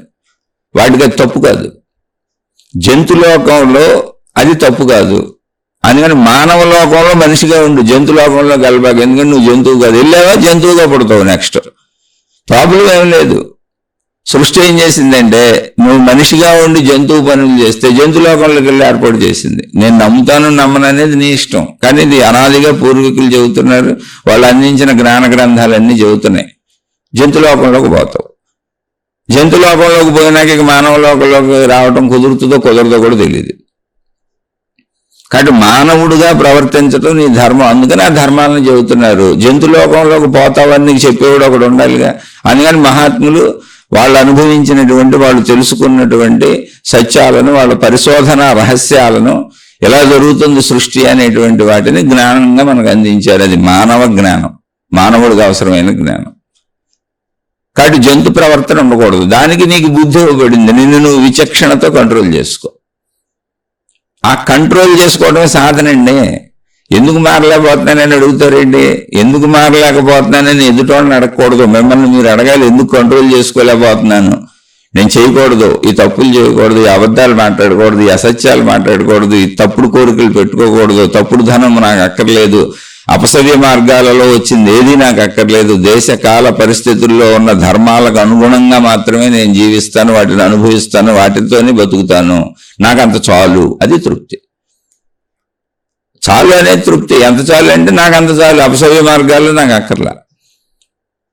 అది నువ్వు కదా, నీ లోపల కదా చేసుకోవాల్సింది. ఎవరిని అడుగుతావు? ఏ దేవుడిని వచ్చి నేను ఎత్తిమెచ్చి చేయబెట్టమంటావు? ఏమండి గురువు గారు, దేవుడు గారు, మతం గారు, మార్గం గారు, జ్ఞానం గారు, గ్రంథం గారు, మహిమ గారు, మాయ గారు, తాడు గారు, తాయెత్తు గారు, రక్షక్ గారు, యంత్రం గారు, ఎక్కడెవరు చెబితే అది. మీరు వచ్చి నా మీద పడిపోయి దాడి చేసేసి నాలో చెడులన్నింటినీ మీరు ఆపేయండి, మంచులు మాత్రమే నాలో ఉంచండి అంటే నువ్వేమన్నా రిమోట్ బొమ్మవా? కీ బొమ్మలు తయారు చేస్తారు, రిమోట్ బొమ్మలు తయారు చేస్తారు. అవేముంది, అలా కీ ఇచ్చి ఎలా వదిలితే అలా ఆడతాయి. అప్పుడు నీకు స్వతంత్రత ఇవ్వకూడదు సృష్టి. నిన్ను కూడా ఒక వృక్షంలానో ఒక జంతువులానో తయారు చేయాలి. ఎందుకంటే అవి ఫార్మేట్లు అలాగే ఉన్నాయి. ఆల్రెడీ వృక్షాలన్నీ ఫార్మేట్లు అలాగే ఉన్నాయి. వాటికి స్వతంత్ర ఇచ్చ లేదు. మురికిని జీవిస్తే ఎదుగుతాయి అంతే. వాటికి ఎదిగినంత వాటికి అవసరమైంది ఏమీ లేదు. అవి కాసిన కాయలు, పువ్వులు, పళ్ళు, ఆకులు మొత్తం మనుషులే జంతువులు తినిపారేస్తే కోసేసుకుంటాయి. ఆఖరికి చచ్చిపోతే ఆ పొలాలు కూడా పొయ్యిలో పెట్టి కాల్ చేసుకుంటారు. లేదా అవి పనికొచ్చేవి బాగా బలమైన అయితే ఇల్లు కట్టుకొని తలుపులు దర్వాజాలు చేసేసుకుంటారు. జంతువులైనా ఫార్మాట్లో బతికి చచ్చిపోతాయి. కానీ నీకు ఫార్మాట్కి భిన్నంగా స్వతంత్ర ఇచ్చ ఇవ్వబడింది. ఆ స్వతంత్ర ఇచ్చ ఇవ్వబడినప్పుడు ఆ స్వతంత్ర ఇచ్చలో నువ్వు ఏర్పరుచుకున్నావు ఇష్టాయిష్టములు ఏర్పరుచుకుంది నువ్వు. అది ఇప్పుడు మీరు జంతువులు చూడండి, మనం పనికిరాని చెత్త మన ఇంట్లో వదిలేసి నీ కుళ్ళిపోయినాయి అన్నీ అక్కడ పడేస్తే మిగిలిపోయిన అన్నాలు అవన్నీ తినేస్తాయి జంతువులు వచ్చి. వాటికి ఇష్టం లేదు. అవి బతకడానికి ఆధారంగా ఏం దొరికితే తినేస్తాయి. ఇటువంటి ఆహార పదార్థాలు దొరకలేదు అనుకోండి, అలా ఎగురుకుంటూ పోతాయి, ఎక్కడికో పోతాయి, ఎత్తుక్కుంటూ పోతాయి. ఏ దొరికితే అవి పట్టుకు తినేస్తాయి. ఏ జంతువుకి ఏదే సౌలభ్యంగా ఉందో అది ఏమేమి తినగలదో అది తినేస్తే వెళ్ళిపోతాయి. లేదా మనం ఏమన్నా పెడితే అవి కూడా తింటాయి. అవి ఫిక్స్డ్ ఫార్మేట్లో ఉన్నాయి. ఒక మనిషిగా నువ్వు ఫిక్స్డ్ ఫార్మేట్లో లేవు. నీకు స్వతంత్రత ఉంది కొంత. ఆ స్వతంత్రతలోనే ఇష్టాలు ఉన్నాయి. కాబట్టి నిన్ను నువ్వే మార్చుకోవాలి. ఎందుకని నీకు ఆల్రెడీ స్టీరింగ్ నీ చేతికి ఇవ్వబడినప్పుడు మీరు తిప్పండి ఇటు, మీరు తిప్పండి ఇటు అనకూడదు. స్టీరింగ్ నీ చేతికి ఇవ్వబడింది, యాక్సిలేటర్ నీ దగ్గర ఉంది, బ్రేకులు నీ దగ్గర ఉన్నాయి, గేర్లు వేసుకోవడం నీ దగ్గర ఉంది, వాహనం అంతా నీ దగ్గర ఉంది. నీ శరీర వాహనం నడిపే విధానం నీ లోపలే ఉంది, నీ శరీర వాహనం నీ దగ్గరే ఉంది. ఎక్కడ బ్రేక్ వేయాలి, ఎక్కడ ఎటు తిప్పాలి, ఎటు తిప్పకూడదు అవన్నీ నువ్వు చూసుకో. యాక్సిడెంట్లు చేయకూడదు, తప్పులన్నీ యాక్సిడెంట్లే. లైఫ్ డ్రైవింగ్ నువ్వు స్వతంత్రంగా చేసుకోమని సృష్టి నీకు జ్ఞాన శక్తినిచ్చింది, మిగిలిన వాటికి ఇవ్వాల. అదే బుద్ధి మనలో పనిచేసేది, విచక్షణా జ్ఞానము. అందుకే మనం మాట్లాడుకుంటున్నాం అసలు ఈ ఆధ్యాత్మికతని ఇన్ని జ్ఞాన గ్రంథాలు, ఇన్ని మతాలు, ఎంతమంది దేవుళ్ళు, ఎంతమంది గురువులు, ఇన్ని విధానాలు, ఇన్ని పద్ధతులు, ఇన్ని సాధనా పద్ధతులు, ఇన్ని రకాల బోధలు, కోటాను కోట్ల జ్ఞాన గ్రంథాలు, తరతరాలుగా ప్రతి తరంలోనూ అనేక వేల మంది మహాత్ములు వీళ్ళందరూ వెళ్ళి వాటి మీద సాధనలు చేసి కనుగొని వాళ్ళ ఆత్మానుభవాన్ని పొంది, మేము ఆనంద ఆత్మశక్తిని అనుభవంగా పొందాం, మనలో ఉన్న ప్రాణశక్తి అదే, అది ఎక్కడో బయట ఉన్నది కాదు, మీరు కూడా పొందొచ్చు, మీరు కూడా పొందండి, దాన్ని చెబుతామంటే ఆ చెబుతామన్నటువంటి వాళ్ళని దేవుళ్ళని, మహాత్ములని, గురువులని మనం ఆరాధిస్తూ పూజిస్తూ వాళ్ళు అందించిన బోధనలు పట్టుకొని వెళ్తున్నాం. అంటే నీకు నువ్వే చేసుకోవాలి, వాళ్ళకి వాళ్ళు చేసుకొని వాళ్ళు పొందారు, పొందిందని మనకు చెబుతున్నారు. ఇంత చిన్న విషయాన్ని ఎవరిని అడుగుతాయండి వెళ్ళి, నేను ఎందుకు మారలేకపోతున్నానని, ఎవరినో ఎందుకు అడుగుతావు? ఏ స్త్రీ కనపడినా తల ఉంచుకెళ్ళిపో, నీ స్త్రీ ముందే తలెత్తు. నీ స్త్రీ అంటే ఎవరు? నీ భార్య. తల ఉంచుకెళ్ళిపోయింది, నన్ను చూడొద్దు చేయొద్దని కాదు, అసలు అవసరమైతే చెవుడు, మాట్లాడాల్సి వస్తే మాట్లాడు, ధర్మ నిర్వహణగా ఉండు, శారీరక కోరిక కలగకూడదు. అలా నీ మనసుని నువ్వు ట్యూన్ చేసుకో. అలాగే డబ్బు అందరికీ అవసరమే, డబ్బు పిచ్చి అందరికీ ఉంటుంది, డబ్బు కోసమే అందరం పనిచేస్తాం, నేను కూడా డబ్బు కోసమే పనిచేస్తా, అందరూ డబ్బు కోసమే పనిచేస్తారు. కానీ నా డబ్బు అంటే నా స్వార్జితంతో నాకు వచ్చింది, నా తండ్రిదో, నా తల్లిదో, నాదో, నేను సంపాదించుకుందో, నా తల్లిదండ్రులు ఇచ్చిందో, లేదా కలిసి ఉంటే నా అన్నదమ్ములు మేమందరం కలిపి చేసిన వ్యాపారాలు, అది మాదైతే మేము అనుభవిస్తాం తప్ప పరాయి సొమ్ము నాకెందుకు? పరాయి స్త్రీ అలాంటిదో, పరాయి పురుషుడు అలాంటిదో, పరాయి ధనం కూడా అలాంటిదే.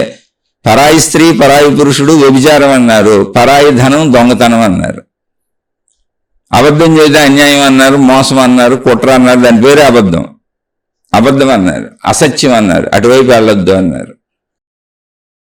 ఇవన్నీ అద్భుతమైన విషయాలు కాదు, నువ్వు తెలుసుకోని విషయాలు, నువ్వు చదువుకోని విషయాలు, నువ్వు గమనించిన విషయాలు, నువ్వు పరిశీలించిన విషయాలు, నీలోనే ఉన్న నీ విషయాలు, నువ్వు పట్టించుకోని విషయాలు, నువ్వు వదిలేసిన విషయాలు, నువ్వు ఆచరించని విషయాలు. నువ్వు ఆచరించడం కోసమే ఆధ్యాత్మిక చదువు, ఆత్మజ్ఞాన చదువు. నువ్వు చేస్తేనే అది కుదురుతుంది, ఎవరు చేసినా అది కుదరదు.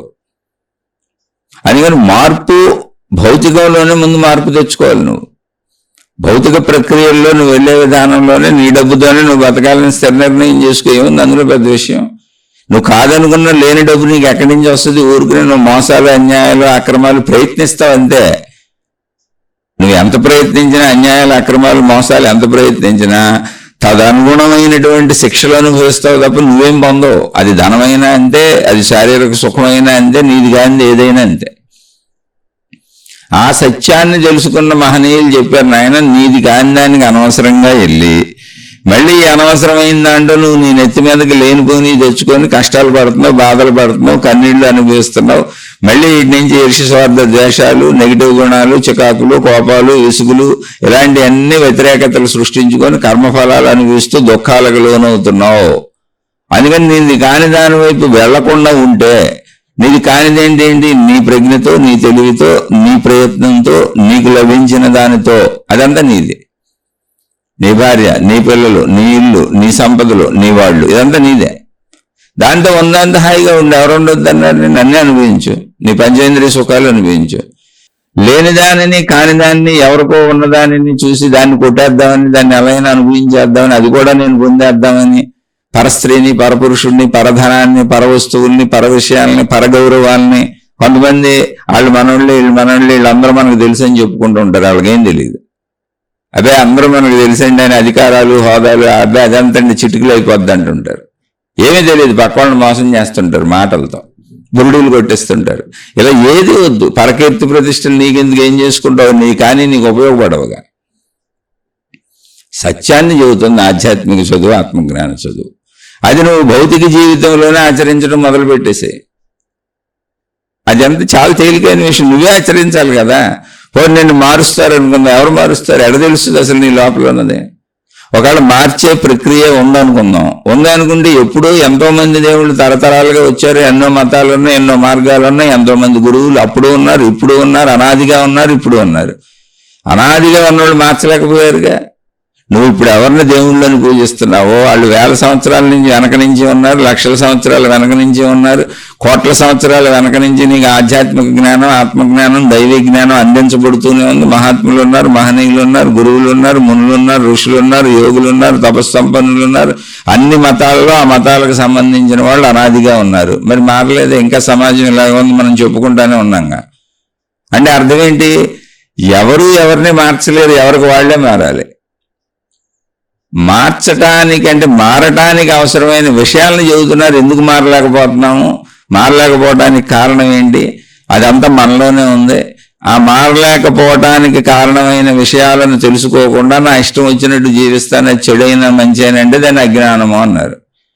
కాదు, మంచిగా మాత్రమే జీవిస్తాను, చెడుగా అస్సలు జీవించను, నేను అలా జీవించడానికి అవసరమైన జ్ఞానాన్ని తెలుసుకొని ఆచరించుకొని జీవితంలో సాగుతాను అన్నప్పుడు దాన్ని జ్ఞానం అన్నారు. అంతే. జ్ఞానం అంటే తెలియట, అజ్ఞానం అంటే తెలియకపోవట. సింపుల్ అంతే. తెలిసి కదా జీవించాలి. ఇప్పుడు కళ్ళు ఉన్నాయి, కళ్ళు తెరుచుకొని నడుచుకుంటూ వెళ్ళేవానికి ఏ ప్రమాదం ఉండదు. కాదు, నేను కళ్ళు మూసుకొని వెళ్తాను, కళ్ళు ఉన్నా కూడా అన్నావు అనుకో, నువ్వే దేనికో గుద్దుకుంటావు, ప్రమాదాలు నువ్వే తెచ్చుకుంటావు. అలాగే జ్ఞానం అనేది కూడా కన్నే, చక్షువు, జ్ఞాన చక్షువు, తెలియట. తెలియకుండా ఎలా చేయగలవు అసలు నువ్వు? అందుకని తెలుసుకో. ఏం తెలుసుకొని నేను చక్కగా జీవించగలను, చెడు లేకుండా జీవించగలను, ఏం తెలుసుకుంటే మంచిగా జీవించగలను, ఎలా ఉంటే నేను చక్కగా జీవించగలను, ఇబ్బంది లేకుండా జీవించగలను, ఎవరిని ఇబ్బంది పెట్టకుండా నేను ఇబ్బంది పడకుండా జీవించగలను, అది జ్ఞానం.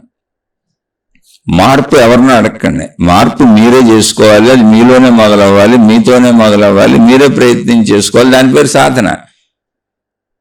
దాని పేరే సాధన. ఆ సాధన ఎలా అయినా చేయండి, అది మీలో గుణమార్పు రావాలి. అది భౌతికంలోనే రావాలి. ఎందుకని? మనం జీవించేదంతా భౌతికంలోనే, ధన సంపాదన భౌతికంలోనే, పంచేంద్రియ సుఖాలు భౌతికంలోనే, మొత్తం శరీరంతోనే, మనం చేసే తప్పులన్నీ శరీరంతోనే, మనం చేసే పొరపాట్లన్నీ శరీరంతోనే, మనకు వచ్చేటువంటి గుణ ప్రకోపాలన్నీ శరీరంతోనే, అసలు జీవితం మొత్తం శరీరంతోనే. ఈ శరీరంతో జరిగే జీవితానికి మనసు ఏర్పడి మనసు శరీరాన్ని నడుపుతూ జీవితాన్ని ముందుకు కల్పిస్తున్నది. మనో శరీరాల కలయిక జీవితం. అప్పుడు ఇక్కడ కదా చెడు పోవాలి. ఇక్కడ పోవాలంటే మనసులో పోవాలి. మనసులో పోవాలంటే నువ్వు నిర్ణయించుకోవాలి, చెడు తలంపు వచ్చినప్పుడు నేను చేయకూడదని. మంచి తలంపులు లోపల కూర్చుకోవాలి. అంటే జ్ఞాన చదువు చదువుకోవాలి. జ్ఞాన చదువు అంటే ఏంటి? ఏది చెడో తెలియాలి, ఏది మంచో తెలియాలి, అంతే. అజ్ఞానం అంటే ఏంటి? నేను చెడు చేయకూడదు అనే అజ్ఞానాన్ని, చెడుని తెలుసుకుంటే అజ్ఞానం తెలుసుకున్నట్టు, మంచిని తెలుసుకుంటే జ్ఞానం తెలుసుకున్నట్టు. అజ్ఞానాన్ని వదిలేసి జ్ఞానంతో పోవాలి. అజ్ఞానము జ్ఞానము తెలిసినా కూడా, అంటే చెడుదని తెలిసినా మంచిదని తెలిసినా కూడా నేను చెడులోనే పోతానంటే మూర్ఖుడు, మూర్ఖురాలు అంటారు. అది మూర్ఖత్వము అన్నారు. ఇందులో ఏముంది? ఇది చదువు రోజు గుర్తు చేసుకో. కొన్ని ఇంద్రియాలకు అలవాటు అయిపోయింది, చిన్నప్పటి నుంచి అలవాటు అయిపోయింది. చిన్నప్పటి నుంచి మనకి మంచి చెడులు విచక్షణ అంత పెంచుకునేలా ఎవరూ చెప్పలేదు. ఇప్పుడు మనంతటి మనం ఏదో ఆధ్యాత్మికతని తెలుసుకుంటున్నాం, పోనీ అలవాట్లు చేసేసుకున్నాం. మన చుట్టూ ఉన్న ప్రపంచం కూడా చెడుల్లో సాగిపోతుంది, కాబట్టి మనకు కూడా చెడు అలవాటు అయిపోయింది. పోనీ ఇప్పుడు మార్చుకుందాం, నష్టమే ఉంది. ఇప్పుడు మన శరీరంలో, మన చేత జరుగుతున్న, మన బుద్ధిలో, మన ఆలోచనలో, మన భావంలో, మన అంతరంగంలో, మన చేత జరుగుతున్న ఆలోచనల్లో, మన చేత జరుగుతున్న మన శరీర ప్రక్రియల్లో చెడుని మనం ఆపుకోకపోతే ఎవరొచ్చి ఆపుతారు? ఏ దేవుడు వచ్చి ఆపుతాడు? ఎలా కుదురుతుంది? దీన్ని ఎందుకు మహిమలు మాయలకి కట్టేస్తున్నారు తీసుకెళ్ళి? కుదరదు. కుదిరే అవకాశం ఉంటే ఎప్పుడో మొట్టమొదటి దేవుడే మార్చేసేవాడు, మొత్తం మానవాళ్ళలో చెడు లేకుండా చేసేవాడు. కుదరదు. అది నీకు నువ్వే చేసుకోవాలి. నీ చెడుతో అసలు సృష్టికి సంబంధం లేదు. నువ్వు చేసిన చెడు నువ్వే అనిపిస్తావు, అంతే. ఎవరు చేసిన కర్మ వారు అనుభవించాలి. సృష్టి ఒక రూలు, ఒక పద్ధతి, ఒక విధానం పెట్టేసింది. నేను పక్కవాడికి చెడు చేశాను, వాడికి హాని చేశాను, పక్కవాళ్ళు నష్టపోతున్నారని అనుకుంటున్నావేమో, కానే కాదు. నువ్వు అసలు ఎవరికి ఇక్కడ నష్టం చేయలేవు, చేసినట్టు కనపడుతుంది, నీకు అనిపిస్తుంది, వాళ్ళకి అనిపిస్తుంది. అనిపించడం వరకే. నువ్వు 100 రూపాయలు కొట్టేస్తే నీ అకౌంట్లోంచి 200 రూపాయలు వాళ్ళకి ఇంకో రూట్ నుంచి ఇవ్వబడుతుంది, అంతే తేడా.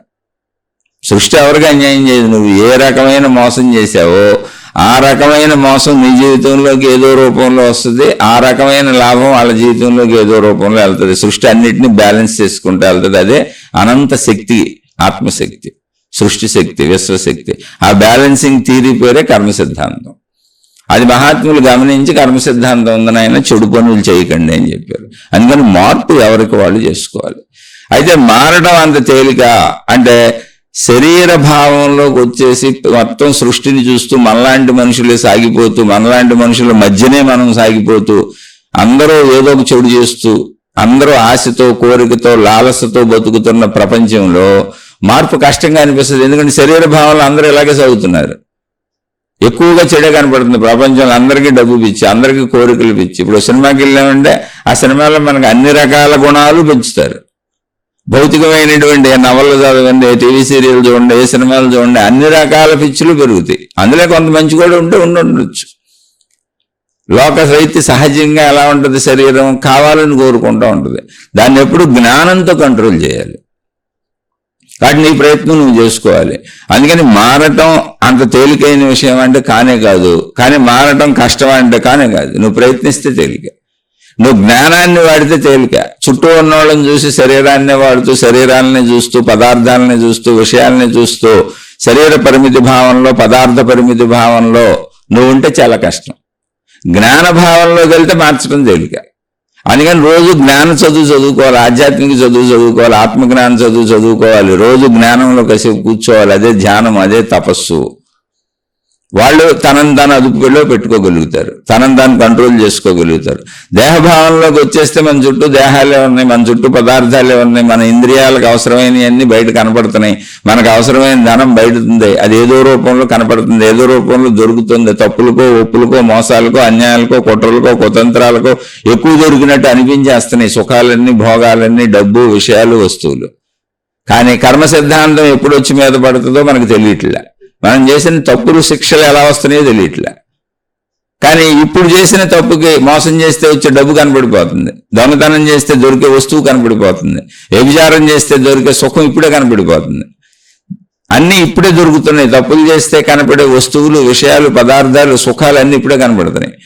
కానీ ఆ తప్పుల ఫలితాలు ఏ రూపంలో జీవితంలోకి వస్తున్నాయి, కర్మ ఫలితాలు ఎలా అనుభవిస్తున్నామో జీవితంలో వెంటనే కనపడుతుంది. అంటే నొప్పు పట్టుకుంటే కాలినట్టుగా. అందుకని మనిషి భ్రమపడుతున్నాడు. ఇక్కడ జ్ఞానం అవసరం. ఇక్కడ మళ్ళీ జ్ఞానాన్ని తెచ్చుకోమని చెప్పారు మహాత్ములు. నాయన, అది చూసి వచ్చి నీ మీద పడేదైతే గ్యారంటీ. నువ్వు చేసిన ప్రతి కర్మ అంటే పని, ప్రతి పని, అది మంచిదైనా చెడ్డదైనా, అది విల్లు నుంచి విడిచిపెట్టిన బాణం లాంటిది. ఇప్పుడు చెప్పాలంటే AK-47 రైఫిల్ పేల్ చేశారు, తుపాకీ పేల్ చేశారు, గుండు బయటకు వచ్చేసింది, గురి చూసి కొట్టారు, ఆల్రెడీ పేల్ చేశారు. విల్లు నుంచి విడిచిన బాణం ఎలా తన గమ్యాన్ని కొట్టేస్తుందో వెళ్ళి, తుపాకీలోంచి బయటకు వచ్చినటువంటి గుండు ఎలా వెళ్ళి తన గమ్యాన్ని కొట్టేస్తుందో, అలాగే నువ్వు చేసినటువంటి పని యొక్క ఫలితం ఖచ్చితంగా వచ్చి నిన్ను తాకుతుంది. అది మంచిదైనా చెడ్డదైనా. ఎలా తాగుతుంది, ఎప్పుడు తాగుతుంది అనేది సృష్టి శక్తిలో, సృష్టి చేత జరపబడుతున్నది కనుక నువ్వు గమనించలేవు. నువ్వు చేసే పని ఫలితాన్ని నువ్వు గమనించగలుగుతున్నావు, ఇక్కడ నీకు కనపడుతుంది వెంటనే. కానీ అది కూడా వచ్చి మీద పడిపోద్ది, మీద పడుతుంది ఖచ్చితంగా. అదే మనకు వచ్చే అనారోగ్యాలు, బాధలు, కష్టాలు, అనుకోని కష్టాలు, ఎన్నో రకాల అనుకోని కష్టాలు వచ్చి మీద పడిపోతూ ఉంటాయి. చూడండి ఇవన్నీ ఎలా వస్తున్నాయి. అనారోగ్యాలు ఎలా, వన్ ఫైన్ మార్నింగ్ క్యాన్సర్ అని చెబుతారు, వన్ ఫైన్ మార్నింగ్ కిడ్నీ చెడిపోయింది అంటాడు, వన్ ఫైన్ మార్నింగ్ ఊపిరితిత్తులు చెడిపోయినాయి అంటాడు, one fine morning brain stroke అంటారు, వన్ ఫైన్ మార్నింగ్ పెరాలసిస్ అంటారు, వన్ ఫైన్ మార్నింగ్ హఠాత్తుగా అసలు పడుకున్నోళ్ళు లేవలేదు చచ్చిపోయాడు అంటారు. మరి ఈ శారీరక, మానసిక, ఆర్థిక, సామాజిక కష్టాలన్నీ ఎక్కడి నుంచి వస్తున్నాయి? చాలా మందికి పిల్లలు అనేక వంకరలతో, అష్టవంకరలతో పుడతా ఉంటారు, అంటే లోపాలతో, అవయవ లోపాలతో. మరి ఇప్పుడు నువ్వు చేసిన తప్పులన్నిటికీ ఒక అవయవ లోపాల పిల్లోడో, ఒక అవయవ లోప పిల్ల పుట్టింది అనుకోండి, అయిపోయింది కదా నీ జీవితం మొత్తం. వాళ్ళని పెంచుకొని నేను చచ్చిపోతే వీళ్ళని ఎవరు చూస్తారని నువ్వు అనుకోవడంతో అయిపోయింది నీ దుఃఖం, జీవితం మొత్తం కొనసాగిపోతుంది. ఎలా వచ్చి పడుతుందో తెలియదు. నేను ఇక్కడ ఎవరిని తక్కువ చేయడానికి, కించపరచడానికి చెప్పట్లో, మీకు విషయం అర్థం అవడానికి చెబుతున్నా.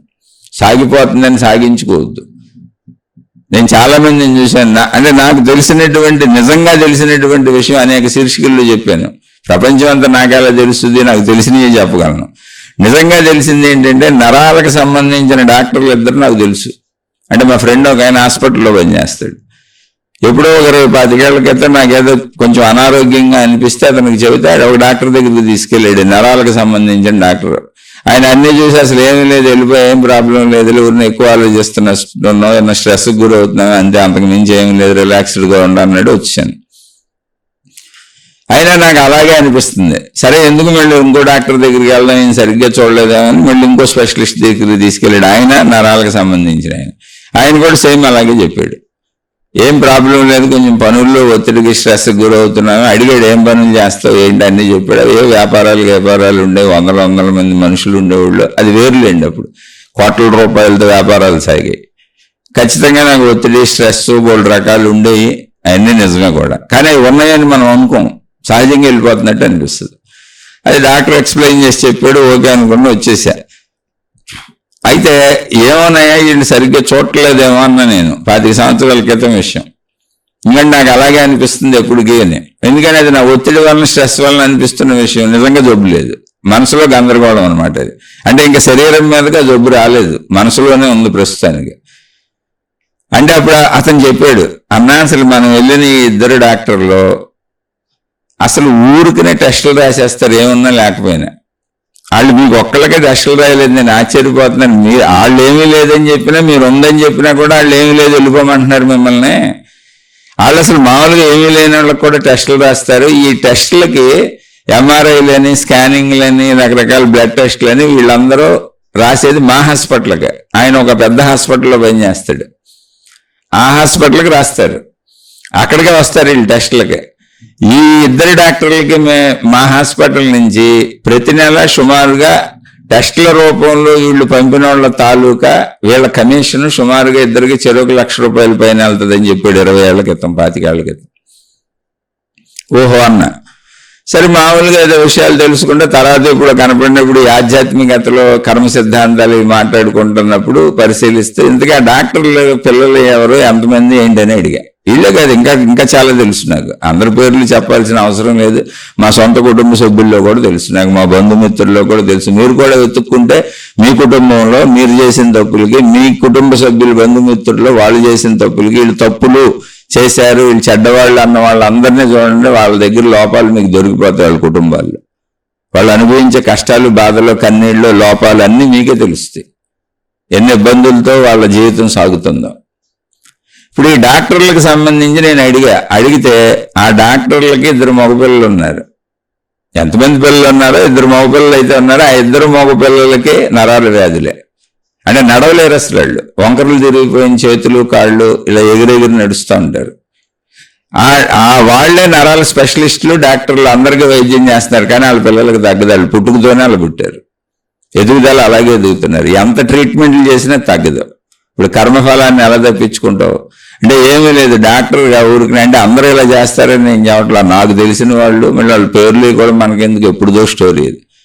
డాక్టర్లుగా వృత్తిలో మాకు లాభం వచ్చేస్తుంది, కమిషన్లు ఇస్తారని అనవసరపు టెస్టులన్నీ చేయించినందుకు గాను భగవంతుడు వాళ్ళ ఇంట్లో వాళ్ళ కొడుకునే అలా పెట్టేశాడు. ఈ టెస్టుల డబ్బులు వీళ్ళు ఎంత సంపాదించారో తెలియదు కానీ అంతకంత వడ్డీలు వేసి ఈ పిల్లలకి చూడాలి. ఇప్పుడు ఈ పిల్లల్ని పెంచడం మొత్తం వాళ్ళకి జీవితం మొత్తం దుఃఖమేగా. మళ్ళీ అంత డబ్బు ఖర్చు అవుద్దిగా, వాళ్ళకి అన్ని సౌకర్యాలు చేయాలిగా. పైగా మళ్ళీ మేము చచ్చిపోతే ఇప్పుడు వీళ్ళని ఎవరు చూస్తారని విపరీతమైన దుఃఖం కలుగుద్దిగా. అలా తల్లిదండ్రులు చేసిన తప్పులు కొన్ని పిల్లల రూపంలో వచ్చే వాళ్ళు ఆ తల్లిదండ్రులు అనిపిస్తూ ఉంటారు. ఎందుకని పిల్లలు ఎవరు, తల్లిదండ్రులే పిల్లలు. నా కుమారుడు అంటే నాకు మారుడు అంటే ఏంటి, నేనే ఇంకో రూపంలో తిరుగుతున్నాను అని. నాకు మారుడు అంటే ఇంకో రూపం, నేనే ఇంకో రూపంలో తిరుగుతున్నా, నేనే నా కుమారుడుగా తిరుగుతున్నా. నా కుమార్తె నాకు మారురాలు, నేనే నా కుమార్తెగా తిరుగుతున్నా. కాబట్టి నేనే ఆ ఫలితాలు అనిపిస్తున్నా. అదేంటంటే తల్లిదండ్రులు చేసిన ఫలితాలు పిల్లలకి రావడం ఏంటంటే ఎంత అన్యాయం అంటే, పిల్లలు వేరు కదా, వాళ్ళ జీవితాలు వేరు కదా అంటే, కాదు నాయన, నాకు మారుడు, నేనే నా కొడుకుగా తిరుగుతున్నా. అందుకని నా కొడుకు అన్న అయితే నాకు దుఃఖం వచ్చేస్తుంది. నేనే నా కూతురుగా జరుగుతున్నా, నా కుమార్తె నాకు మారురాలు, కాబట్టి వాళ్ళకి ఏమైనా అయితే నేను దుఃఖపడతా. అందుకని నాకేదైనా జరగాలంటే నాకు జరగచ్చు, నా వాళ్ళకి జరగచ్చు. సృష్టి నిర్ణయం ఎలా ఉందో నాకు తెలియదు. ఇది బెదిరింపు కాదు, మహాత్ములు చెప్పిన సత్యాలని కర్మ సిద్ధాంతం కర్మఫలం మీద పడిపోతుంది అనే విషయాన్ని వివరిస్తున్నాను. అసలు ఎవరికి ఎటువంటి చెడు జరగకూడదని మనస్ఫూర్తిగా కోరుకుంటున్నా. కానీ మనం ఎంత కోరుకున్నా చెడు చేసిన వాళ్ళు చెడు అనుభవించక తప్పదు, ఎవరు చేసిన కర్మ వారు అనుభవించక తప్పదు. యద్భావం తద్భవతి, నీ భావమేదో ఆ భావమే నీకు సిద్ధిస్తుంది. తద్భవతి, భవతి అంటే సిద్ధిస్తుంది. నీ చెడు అయితే చెడు భావం అయితే నీకు చెడు సిద్ధిస్తుంది, నీకు సద్భావం అయితే నీకు మంచి సిద్ధిస్తుంది. యద్భావం తద్భవతి. అందుకని భావాన్ని సరి చేసుకో. భావమేగా శరీరాన్ని నడిపేది. భావాన్ని సరి చేసుకునేది ఏంటి? భావం జ్ఞాన రూపం. మనం ఇప్పుడు భావరూపంలోనే చెప్పుకుంటున్నాం. అంతర్గత భావాన్ని, మనసుని సరి చేసుకో, జ్ఞానాన్ని సరి చేసుకో. సరి చేసుకోవడానికి ఏముందండి? మన ఆవిడతో సుఖపడవచ్చు, పక్క ఆవిడతో ఇంకా చూడకూడదు. ఏ తప్పేంటి? ఆపుకోలేవా? ఆపుకోలేకపోతే జంతువు అవుతావు అంతే. అయితే జంతువులు చేస్తే తప్పు కాదు అది. ఎందుకని? జంతువులకి అసలు పెట్టబడాల, ధర్మాలు లేవు వాటికి. జంతువులకు రూల్స్ లేవు, మనకే ఉన్నాయి. అలాగే పరపురుషుడిని చూడకుండా ఉండలేవా? నీ పురుషుడితో గడుపుకోలేవా? నీ మనసును అదుపు చేసుకోలేకపోతే నీలో ఉన్న జంతు ప్రవృత్తి, కాబట్టి నువ్వు జంతువుగా పుడతావు అంతే. ఆ కష్టాలు అనుభవిస్తావు. ఇప్పుడు మనిషికి జంతువుకి వచ్చే కష్టాలు వస్తాయి. ఇప్పుడు ఆవులు, గేదెలు, మేకలు ఇవన్నీ చూడండి, అలా తిరుగుతూ ఉంటాయి. ఎండలో పడి వాటిని వదిలేస్తారు, మేసుకుంటూ పోతూ ఉంటాయి. ఎవరు పొలంలోనే పెడితే లాగి చెత్త కొడతాడు, ఒక్కడు వీగుతాడు, పడితే మళ్ళీ ఆ దెబ్బలు తింటూ ఉంటాయి. అలా మనుషులు కూడా ఎండలోనే బతకాల్సి వస్తే, జంతువుల్లో బతకాల్సి వస్తే, జంతువుల్లో మన కూడా బయట కట్టేస్తూ ఉంటాయి. అవన్నీ కష్టాలు కదా నీకు. అందుకని నువ్వు మనిషిగా ఉన్నావు కనుక, మనిషిగా సుఖపడుతున్నావు కనుక, మనిషి శరీరంలో సుఖపడుతున్నావు కనుక, మనిషికి లభించే సౌకర్యాలతో సుఖపడుతున్నావు కనుక మనిషిగా ప్రవర్తించు. అది జంతువుగా ప్రవర్తించుకో. అది ఊరికి చాలా తేలికైన విషయం అండి. ఒకవేళ మనసులో పొరపాటున అనిపించింది, ఆ స్త్రీ బాగుందనో ఈ పురుషుడు బాగున్నాడనో, తప్పని చెప్పు, నీకు నువ్వే చెప్పుకో. అనేక సార్లు చెప్పి ఆగిపోద్ది. అనేక సార్లు నువ్వు దానికి ఇది తప్పు అని చెబితే ఖచ్చితంగా లోపల ఆగిపోద్ది. నువ్వు తయారు చేసుకునే మనసే, నువ్వు తయారు చేసుకునే ఆలోచనే, నువ్వు తయారు చేసుకునే ఇష్టమే, నువ్వు తయారు చేసుకునే ఇష్టమే. నీ లోపల పుట్టే భావాలకి నీకు నువ్వే చెప్పు. నీకు నువ్వే మాస్టర్గా ఉండు, నీకు నువ్వే విద్యార్థిగా ఉండు, నీకు నువ్వే గురువుగా ఉండు, నీకు నువ్వే శిష్యుడిగా ఉండు, నీకు నువ్వే డాక్టర్గా ఉండు, నీకు నువ్వే పేషెంట్గా ఉండు. నీ లోపల ఉన్నటువంటి అన్నిటికీ నువ్వే బోధకుడుగా ఉండు, నీకు నువ్వే దేవుడుగా ఉండు, నీకు నువ్వే భక్తుడుగా ఉండు, నీకు నువ్వే బోధకుడుగా ఉండు. నిరంతరం నిన్ను నువ్వు గమనించుకుంటూ నీకు నువ్వు సరి చేసుకుంటూ ఉండు. నీలో ఉన్న దొంగకి నువ్వే పోలీసుగా ఉండు. ఏముంది మనకు మనం చెప్పుకోవటమే. మీరు ఆధ్యాత్మికతని ఎంత సునాయాసంగా రోజు వింటూ అలవాటు చేసేసుకుంటారో, ఆధ్యాత్మిక జ్ఞానాన్ని, ఆధ్యాత్మిక చదువుని, ఆత్మజ్ఞాన చదువుని మీకు మీరు చెప్పుకోవడం మీకు అంత తేలికైపోద్ది. అసలు ఇది వినని వాళ్ళకి నాకు నేను చెప్పుకోవటం ఏంటి? అది పిచ్చితనం, వెరితనం లాగా అనిపిస్తుంది. ఎవరో చెప్పాలంతే. ఎవరో చెబితే ఊరుకుంటాం, అమ్మ చెబితే ఊరుకోం, నాన్న చెబితే ఊరుకోం. కొంచెం వయసు వచ్చినాక వాళ్ళ మీద ఎదురు తిరుగుతాం. మొగుడు చెబితే అసలు రయ్యను ఒంటికాల మీద లెగుస్తారు పెళ్ళాలు. పెళ్ళని చెబితే అసలు పెళ్ళని చెప్పటం అన్నోరేత్తనవాడు మొగుడు. ఎవరిని చెప్పనిస్తున్నాం? మాస్టర్ చెబితే ఊరుకుంటామా? ఏదో చిన్న క్లాసుల వరకు ఊరుకుంటున్నారు. కొంచెం పెద్దోళ్ళు అయ్యారంటే మాస్టర్ల మీద ఎదురు తిరుగుతున్నారు, కంప్లైంట్లు చేస్తున్నారు. అవసరమైతే ఇంకా పెద్దోళ్ళు అయితే కొడతానికి కూడా వెళ్తున్నారు. ఎవరో చెబితే మారో వాళ్ళ మీదకి వెళ్తావు. నీకు నువ్వు చెప్పుకో, ఎట్ట మారుతుంది? అందుకని ఆధ్యాత్మికత చెప్పేది ఏంటో తెలుసా? నీకు నువ్వే చెప్పుకోవాలి. ఎలా చెప్పుకోవాలి? శరీరంతో తయారైన మనసుకి జ్ఞానంతో తయారైన మనసు ద్వారా చెప్పాలి. సింపుల్ అంతే. శరీరంతో తయారైన మనసు ఏంటి? పంచేంద్రియాల కోరికలతో తయారైన మనసు అది. ఇష్టాలు ఏర్పరుచుకుంటూ కోరికలతో తయారైన మనసు అది. దానికి ఇప్పుడు ఆధ్యాత్మిక జ్ఞానంతో, ఆత్మజ్ఞానంతో తయారైన మనసుతో దానికి బోధలు చేయండి. ఈ బోధలన్నీ అదే. నీకు నువ్వే చెప్పుకో. బయట నుంచి ఎవరో చెప్పినట్టు వినపడుతుంది. బయట నుంచి చెప్పింది నిన్ను మార్చదో. నీకు నువ్వు చెప్పుకుంటేనే మార్చడం కుదరదు. ఎందుకనంటే నీకు నువ్వే అలవాటు చేసుకున్నావు. అది ఆ దొంగతనం నువ్వే అలవాటు చేసుకున్నావు, వ్యభిచారం నువ్వే అలవాటు చేసుకున్నావు, ఆ తప్పు నువ్వే అలవాటు చేసుకున్నావు, ఆ ఇష్టం నువ్వే అలవాటు చేసుకున్నావు, ఆ ఇష్టం నువ్వే అలవాటు చేసుకున్నావు, ఆ లంచం నువ్వే అలవాటు చేసుకున్నావు. ఏదైనా, ఏ తప్పైనా, ఏ మంచి అయినా నువ్వే అలవాటు చేసుకున్నావు. నువ్వు నీకు చెప్పుకొని కావాలని పదే పదే చేసి అలవాటు చేసుకొని తయారు చేసుకున్న నీ గుణం, నీ స్వభావం, నీ అలవాటు, నీ బుద్ధికి నీకు నువ్వే చెప్పుకుంటేనే కుదురుతుంది. ఎవరు చెప్పినా కుదరదు. ఎందుకని? అలవాటు చేసుకుంది నీకు నువ్వు చెప్పుకొని. అందుకని బయట నుంచి ఎన్నైనా చెప్పొచ్చు, ఎంతమంది అయినా నువ్వు వినొచ్చు, కానీ మళ్ళీ నీకు నువ్వు చెప్పుకోవాలి.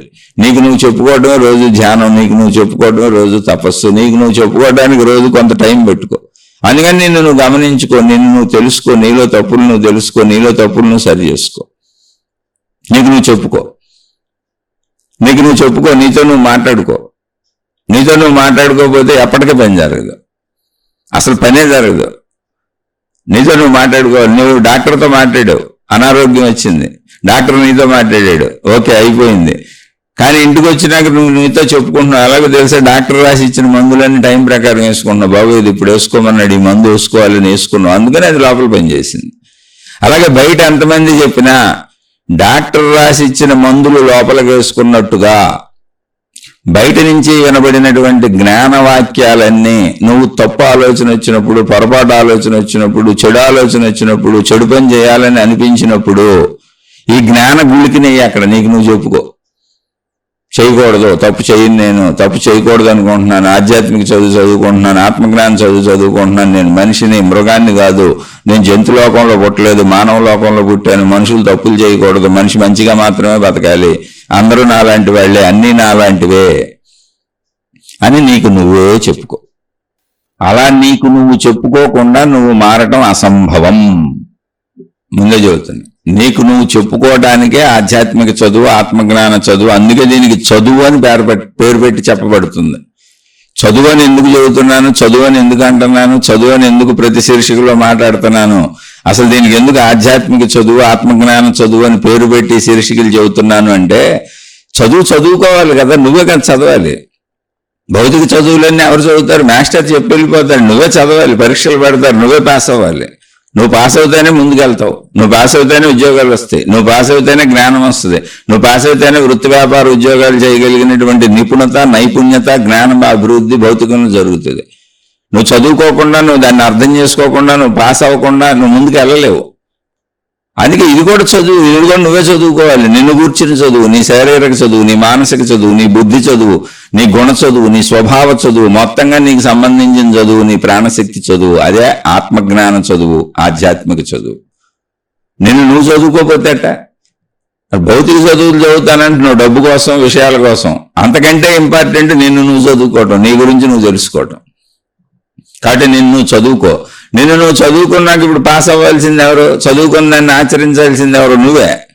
చదువుకున్న దాన్ని ఆచరించుకో. ఆధ్యాత్మిక చదువులు, ఆత్మజ్ఞాన చదువులు చదువుకున్న దాన్ని శరీరంతో, మనసుతో ఆచరించు. లోకంలో ఆచరించడానికి ఉన్నదే జీవితం. అనుభవిస్తూ ఆచరించు. అనుభవించొద్దని ఎవరు చెప్పట్లా, అనుభవిస్తూ ఆచరించు. ధర్మంగా అనుభవించు, ధర్మంగా జీవించు, ధర్మంగా ఉండు, మంచిగా ఉండు, అన్నీ అనుభవించు, అంతా జీవించు. అధర్మానికి ఎక్కడికి వెళ్ళినా నిన్ను నువ్వు జ్ఞానంతో సరి చేసుకుంటే సింపుల్, చాలా సింపుల్ విషయం. అది నీకు నువ్వు చెప్పుకుంటేనే కుదురుతుంది. నేను ఇలా జీవించాలని నువ్వు నిర్ణయించుకుంటేనే కుదురుతుంది, నువ్వు చెప్పుకుంటేనే కుదురుతుంది. ఎవరు ఎంత చెప్పినా నువ్వు నీకు చెప్పుకోకపోతే కుదరదు. దీనికి అనేక ఉదాహరణలు మహాత్ముల దగ్గర ఉన్నాయి. మన ఊరిని పైపైన మాట్లాడుకోవటం కాదు, సాక్షాత్తు మహాత్ములుగా జీవించినటువంటి మహనీయులు పక్కన ఉన్న వాళ్ళు చేసిన తప్పులు పోటీ ఉన్నాయి. యేసుక్రీస్తుల వారిని పట్టించింది ఎవరో తెలుసా? ఆయనకి ముఖ్యమైనటువంటి శిష్యులు 13 మందిలో ఆయనతోనే నిరంతరం తిరుగుతూ భౌతిక జీవితం వదిలేసి మేము మీతో వచ్చేస్తాం, మీతోనే ఉంటామని ఆయనతో నిరంతరం తిరుగుతున్నటువంటి 13 మంది శిష్యుల్లో ఒక శిష్యుడు పట్టించాడు ఆయన్ని. యేసుక్రీస్తు వారు ఎలా ఉంటారో తెలియదు అప్పుడు రాజులకి. ఆ శిష్యుడే పట్టించాడు 40 వెండి నాణ్యాలకి.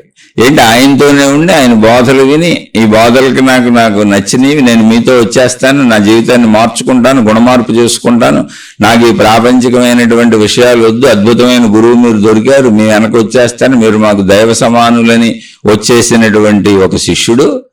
అలా 13 మంది వస్తే అందులో ఒక శిష్యుడు 40 వెండి నాణ్యాలకు ఆశపడి ఆయన్నే పట్టించేశాడు. ఏంటి, కొన్ని సంవత్సరాలు ఆయనతో ఉన్నటువంటి వ్యక్తి.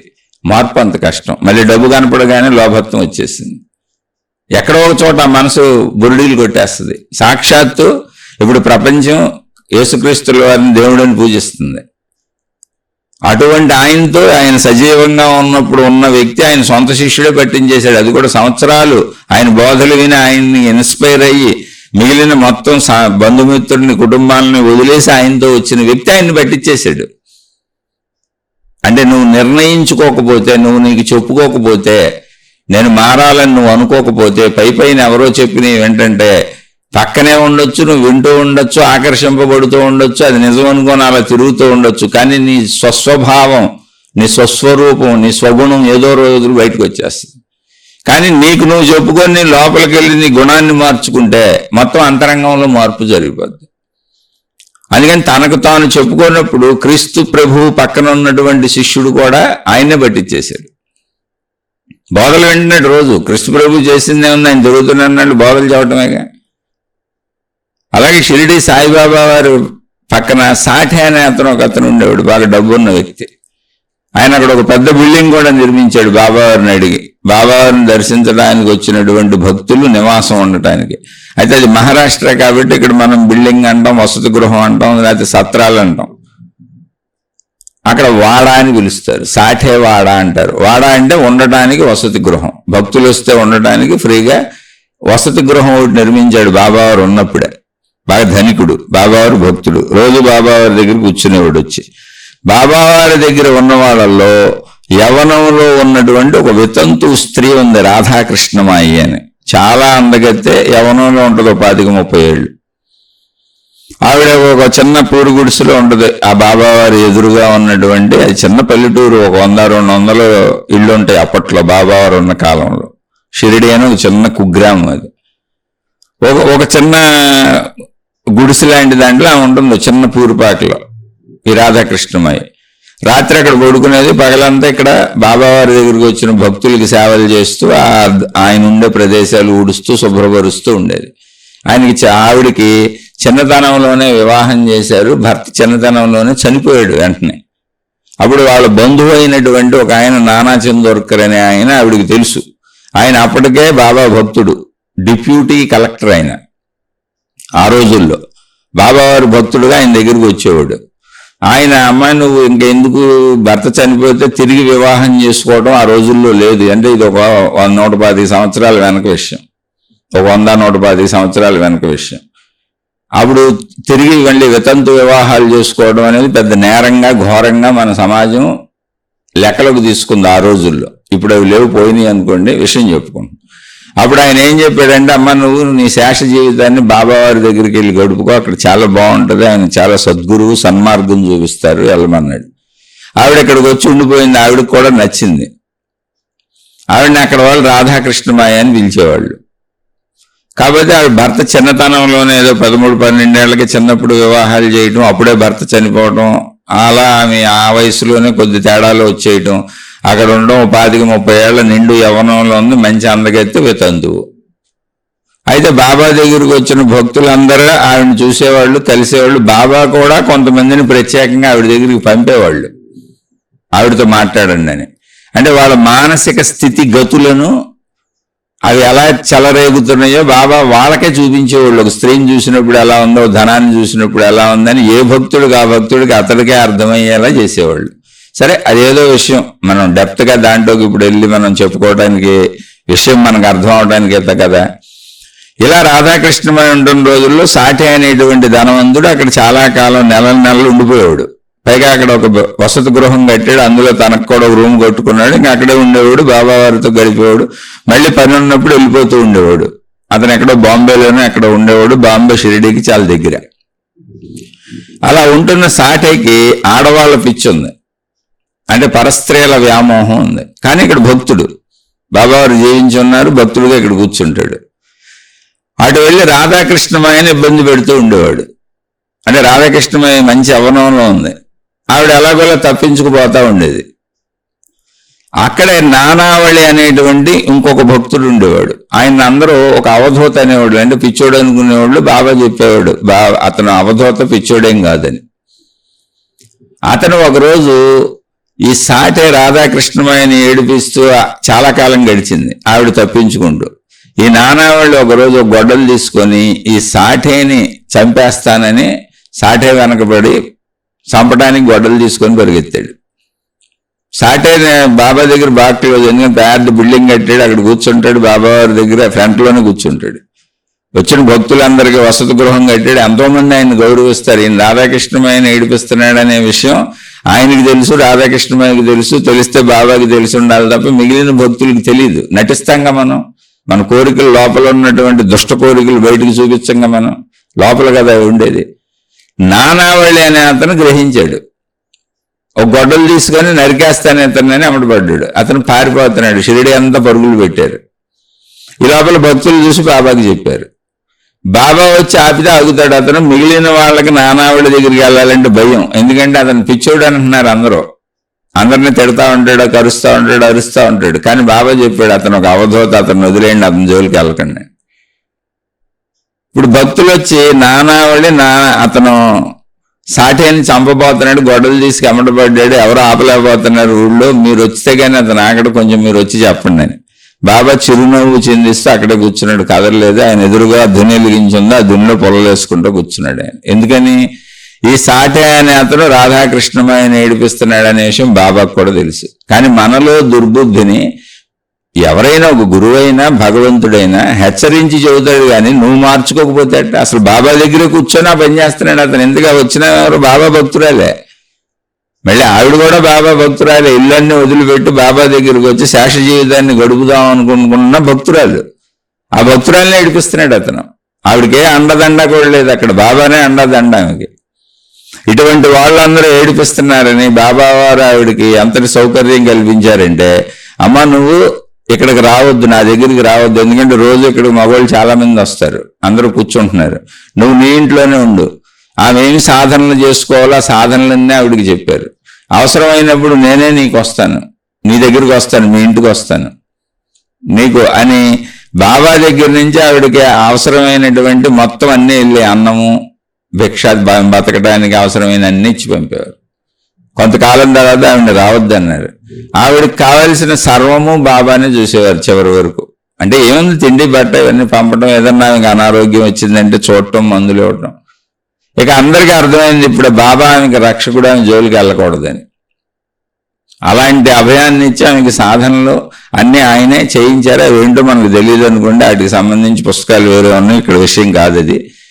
కానీ ఇది ఎందుకు చెబుతున్నానంటే, అక్కడే ఉన్నటువంటి అంతటి సమర్థుడి దగ్గరే ఉన్నటువంటి సాటే కూడా అవన్నీ వింటున్నాడు, నేర్చుకుంటున్నట్టు నటిస్తున్నాడు, సాధనలు చేస్తున్నట్టు నటిస్తున్నాడు. కానీ అతనిలో ఉన్న దుర్గుణమైనటువంటి స్త్రీ లోలత్వం పోవట్లేదు. అతన్ని హెచ్చరించడానికి బాబా వారు చేసిన పనులు కూడా ఉన్నాయి. అతను షిరిడీలోనే ఉన్నటువంటి ఒక వేశ్య దగ్గరికి వెళ్ళాడు ఒకసారి. వేశ్య ఇంటికి వెళ్ళాడు. వేశ్యలు ఉన్నారు ఎవరు అక్కడ, డైరెక్ట్గా వాళ్ళు వ్యాపారం వృత్తి చేస్తారు. ఆ వేశ్య దగ్గరికి వెళ్ళాడు. వేశ్య దగ్గరికి వెళ్ళి ఆ ఇంట్లోకి వెళ్ళి ఆ వేశ్యతో గడుపుదాం అనుకుంటున్న సమయంలో ఆ ఇంట్లో గదిలో ఒక మూల బాబావారు సశరీరంతో కనపడ్డారు అతనికి ప్రత్యక్షమై. నువ్వు ఇక్కడికి వచ్చి నేర్చుకుంటుంది ఇదేనా అని అడిగారు. అతను సిగ్గుపడిపోయి వెనక్కి తిరిగి వెళ్ళిపోయాడు. మళ్ళీ బాబా దగ్గరికి వచ్చిన తప్పు క్షమించండి, ఇంక నేను తప్పులు చేయను అన్నాడు. బాబా కూర్చున్న ప్రదేశానికి వచ్చి మళ్ళీ అక్కడ ఉండేవాడు. అయినా బుద్ధి మారటంలో మళ్ళీ రాధాకృష్ణమాయని వెంబడించి ఏడిపిస్తానే ఉన్నాడు. ఇది ఎందుకు చెబుతున్నానంటే, బుద్ధి నువ్వు మార్చుకోవాలి. ఆయన అడిగారు, షిరిడి వచ్చి ఇక్కడ నేర్చుకుంటుంది నువ్వు ఇదేనా, నేను నీకు నేర్పింది ఇదేనా, నువ్వు బుద్ధి మానవా అని. మనం మానకపోతే ఆయన ఏం చేస్తారు? అలా మారగలిగిన వాళ్ళు, మార్చుకోగలిగిన వాళ్ళు గురువుల్ని, దేవుణ్ణి పట్టుకొని మారుతూ ఉంటారు. ఎందుకని వాళ్ళు మాస్టర్లు. అవి పాఠశాలలు. వాళ్ళు ఉండేవన్నీ, వాళ్ళ ప్రార్థనాలయాలన్నీ పాఠశాలలు. వాళ్ళు చెప్పే బోధలన్నీ జ్ఞాన గ్రంథాలు, పాఠ్యాంశాలు, ఆధ్యాత్మిక పాఠ్యాంశాలు. చదువుకొని నువ్వు కదా మారాలి, నువ్వు కదా పాస్ అవ్వాలి. పాస్ అవ్వాల్సింది ఎవరు? నువ్వు. పాస్ అవ్వటం అంటే ఏంటి? చెడును వదిలేయటం, మంచిగా ఉండటం, అంతే పాస్ అవ్వటం. అది ఆయన ఉన్నప్పుడే ఆడు మారలేదు. ఇంతకు ముందు జరిగింది చెప్పి చూశారు, వ్యభిచార గృహానికి వెళ్ళినప్పుడు. ఇప్పుడు రాధాకృష్ణమని మళ్ళీ ఏడిపిస్తున్నాడు. ఆయన నానావళి అనే అతను గొడ్డలు పెట్టుకొని ఏమంటబడ్డాడు. అది సృష్టి చేసిందా, బాబావారు చేశారా, నానావళికి తెలిసి చేశాడా? ఇదంతా మనకి సామాన్య విషయం, దీన్ని మహిమలుగా వెళ్ళొద్దు. కానీ జరిగింది. అతను షిరిడి వదిలిపెట్టి పారిపోయాడు. షిరిడి పొలిమేర దాకా పరిగెత్తాడు నానావళి. అతను షిరిడి పొలిమేర దాటి పారిపోతే చెప్పాడు, షిరిడీలో కాలు పెట్టావంటే నిన్ను నరికి చంపేస్తానని. పారిపోయాడు అతను భయంతో. బాబావారు వచ్చి చెబితే ఆగేవాడే, కానీ బాబావారు అసలు కదలలేదు, నవ్వుతూ కూర్చున్నారు, దున్నులు పొరలు వేసుకుంటున్నారు. ఇప్పుడు ఇంత ధనం ఉంది, మేము అక్కడ బిల్డింగులు కట్టించాం, గురువులకి సేవలు చేసాం, గురువులకు బోల్డ్ డొనేషన్లు ఇచ్చాం, గురువుల దగ్గరే ఉన్నాం, గురువులతోనే తిరుగుతున్నాం, గురువులు సేవ చేస్తున్నాం. సాటి అదేగా చేసింది, బోల్డ్ మంది చేశారట. కానీ నీ గుణమార్పు లేకపోతే ఏమైంది? ఆ గురువు నిన్నెందుకు రక్షిస్తాడు? నువ్వు డబ్బులు ఇస్తే రక్షిస్తాడా? ఒకవేళ అలా రక్షిస్తాననేటువంటి దొంగ గురువులు ఉన్నా నేచర్ ఒప్పుకోదు. ఇప్పుడు బాబావారు అక్కడ మౌనంగా కూర్చున్నారు. ఇంతకు ముందు కూడా సాటేకి ఒకసారి చెప్పారు, వేశ్యాగృహానికి వెళ్తే చెప్పారు, ఇది తప్పు, ఇక్కడికి వచ్చి ఇదేనా నేర్చుకుంటుందని. అయినా వాడు అలాగే చేస్తున్నాడు, ఊరుకున్నారు. ఏం చేస్తారు? ఇప్పుడు శరీరం ధరించినటువంటి ఒక శరీరధారి అయినటువంటి దేవుడైనా గురువైనా శరీర పరిమితులకు లోబడే. మళ్ళీ ఆయన మీద లేనిపోయిన దుష్ప్రచారాలు చేస్తారు, ఆయన మీద దండయాత్రలు చేస్తారు. శరీరంతో ఉన్నప్పుడు అంతేగా. శరీరానికి లోబడి తప్పదు ఎవరైనా. అందుకని ఊరుకున్నారు. నానా వాళ్ళు గొడ్డలు పెట్టుకు చంపేస్తానని అమ్మడి పడ్డాడు. అప్పుడు కూడా ఊరుకున్నారు. నువ్వు చేసే పనులకి శిక్ష వచ్చింది, ఊరుకుంటాను. నేనెందుకు అడ్డం పెడతాను? నేనేం చేయను? నువ్వు చేసిన దుష్కర్మల ఫలం. అంటే ఇది ఎందుకు చెబుతున్నానంటే, నిన్ను నువ్వు మార్చుకోకపోతే నువ్వు సాక్షాత్తు దేవుడి పక్కనే ఉన్న కుదరదు. యేసుక్రీస్తు పక్కన ఉండి యేసుక్రీస్తుని పట్టించాడు ఆయన. బాబా పక్కన అనేక సంవత్సరాలు ఉండి బాబా దగ్గర తన శేష జీవితాన్ని గడిపి ముక్తిని మోక్షాన్ని పొందుదామని వచ్చినటువంటి ఒక వితంతువుని ఏడిపిస్తున్నాడు ఈయన ధనవంతుడు. మళ్ళీ అక్కడ బిల్డింగులు కట్టాడు, సేవ చేస్తున్నాను అంటున్నాడు. నిజంగా సేవ చేస్తున్నాడు. తనకున్న డబ్బు అక్కడ ఖర్చు పెడుతున్నాడు, భక్తులకు పెడుతున్నాడు, భోజనాలు పెడుతున్నాడు, చక్కగా బిల్డింగులు కట్టాడు, వసతి కల్పించాడు. కానీ ఇదిగో ఈ దుర్గుణాన్ని వదలలేకపోయాడు. వచ్చిన ఆడవాళ్ళందరూ ఇంకా సొంగదర్చుకుంటూ చూస్తున్నాడు. అక్కడే పర్మనెంట్ గా ఉండిపోయే ఆవిడ పాపం రాధాకృష్ణమాయి. ఆవిడకి ఎవరు దిక్కు దివాణం లేరు, బాబా తప్ప. అసలు ఆ ఊళ్ళో నానే ఊళ్ళో లేరు. ఆమె ఎక్కడి నుంచో వచ్చింది, పండరీపురం దగ్గర నుంచి వచ్చింది. ఆమె అన్నీ వదులుకొని వచ్చేసింది. అటువంటి అభాగ్యరాల మీద ఈయన ఇప్పుడు దాడి మొదలెట్టాడు. మరి ప్రకృతి ఊరుకుంటుందా, భగవంతుడు ఊరుకుంటాడా, సృష్టి శక్తి ఊరుకుంటుందా, విశ్వశక్తి ఊరుకుంటుందా? యద్భావం తద్భవతి. నీ భావానికి తగ్గట్టే కర్మ సిద్ధాంతం తద్భవతి సిద్ధించింది. నానావాళ్ళు గొడ్డలు పెట్టి కమ్మటపడి షిరిడీ నుంచి తరిమేశాడు. తర్వాత మళ్ళీ ఎప్పుడో 6 నెలల తర్వాత అతను షిరిడీలో కాలు పెట్టాడు. మళ్ళీ రాధాకృష్ణమయంగా కన్నెత్తి చూడలేదు. తన గుణమార్పు చేసుకొని కాలు పెట్టి అక్కడ ఉన్నాడు. అప్పుడు బాబావారు మళ్ళీ మేలకుండా ఊరుకున్నారు. ఏం తెలియనట్టు ఏం జరిగిందని కూడా అడగలేదు అసలు. అతనే సిగ్గుపడి బాబా కాళ్ళ మీద పడ్డాడు. ఊరుకున్నారు మౌనంగా. కాబట్టి నువ్వు గురువు దగ్గర ఉన్నావా, దేవుడి దగ్గర ఉన్నావా అంటే మహాత్ములు ఉండగా జరిగిన సంఘటనలు చెబుతున్నాయి. ఎలాంటి కోకొల్లల సంఘటనలు ఉన్నాయి. మీరు మహిమల మాయలు ఎత్తుక్కుంటారు. నేను అందుకే మహిమల మాయలు లేవని చెబుతా ఉంటాను. ఇప్పుడు మహిమల మాయలు ఉంటే సాటే మనసు మార్చేయచ్చుగా. సాటే చెడు ఎందుకు చేస్తాడు అసలు? మహిమల మాయలు ఇవన్నీ ప్రదర్శించేటట్టయితే యేసుక్రీస్తు శిష్యుడు అంత దుర్మార్గుడు ఎందుకుంటాడు? ఆయన మారిపోయి ఉండేవాడు. నేను క్రీస్తుని తప్పు పట్టట్లా, బాబావారిని తప్పు పట్టట్లా. మహిమల మాయలు వాళ్ళ మీద పనిచేయలేదు. వాటిని ఉపయోగించుకొని మీరు ఎవరో మహిమల మాయలు ఉన్నాయని చెప్పి మోసపోబాకండి. యేసుక్రీస్తుని పట్టించిందే వాళ్ళ శిష్యుల్లో ఒకడు.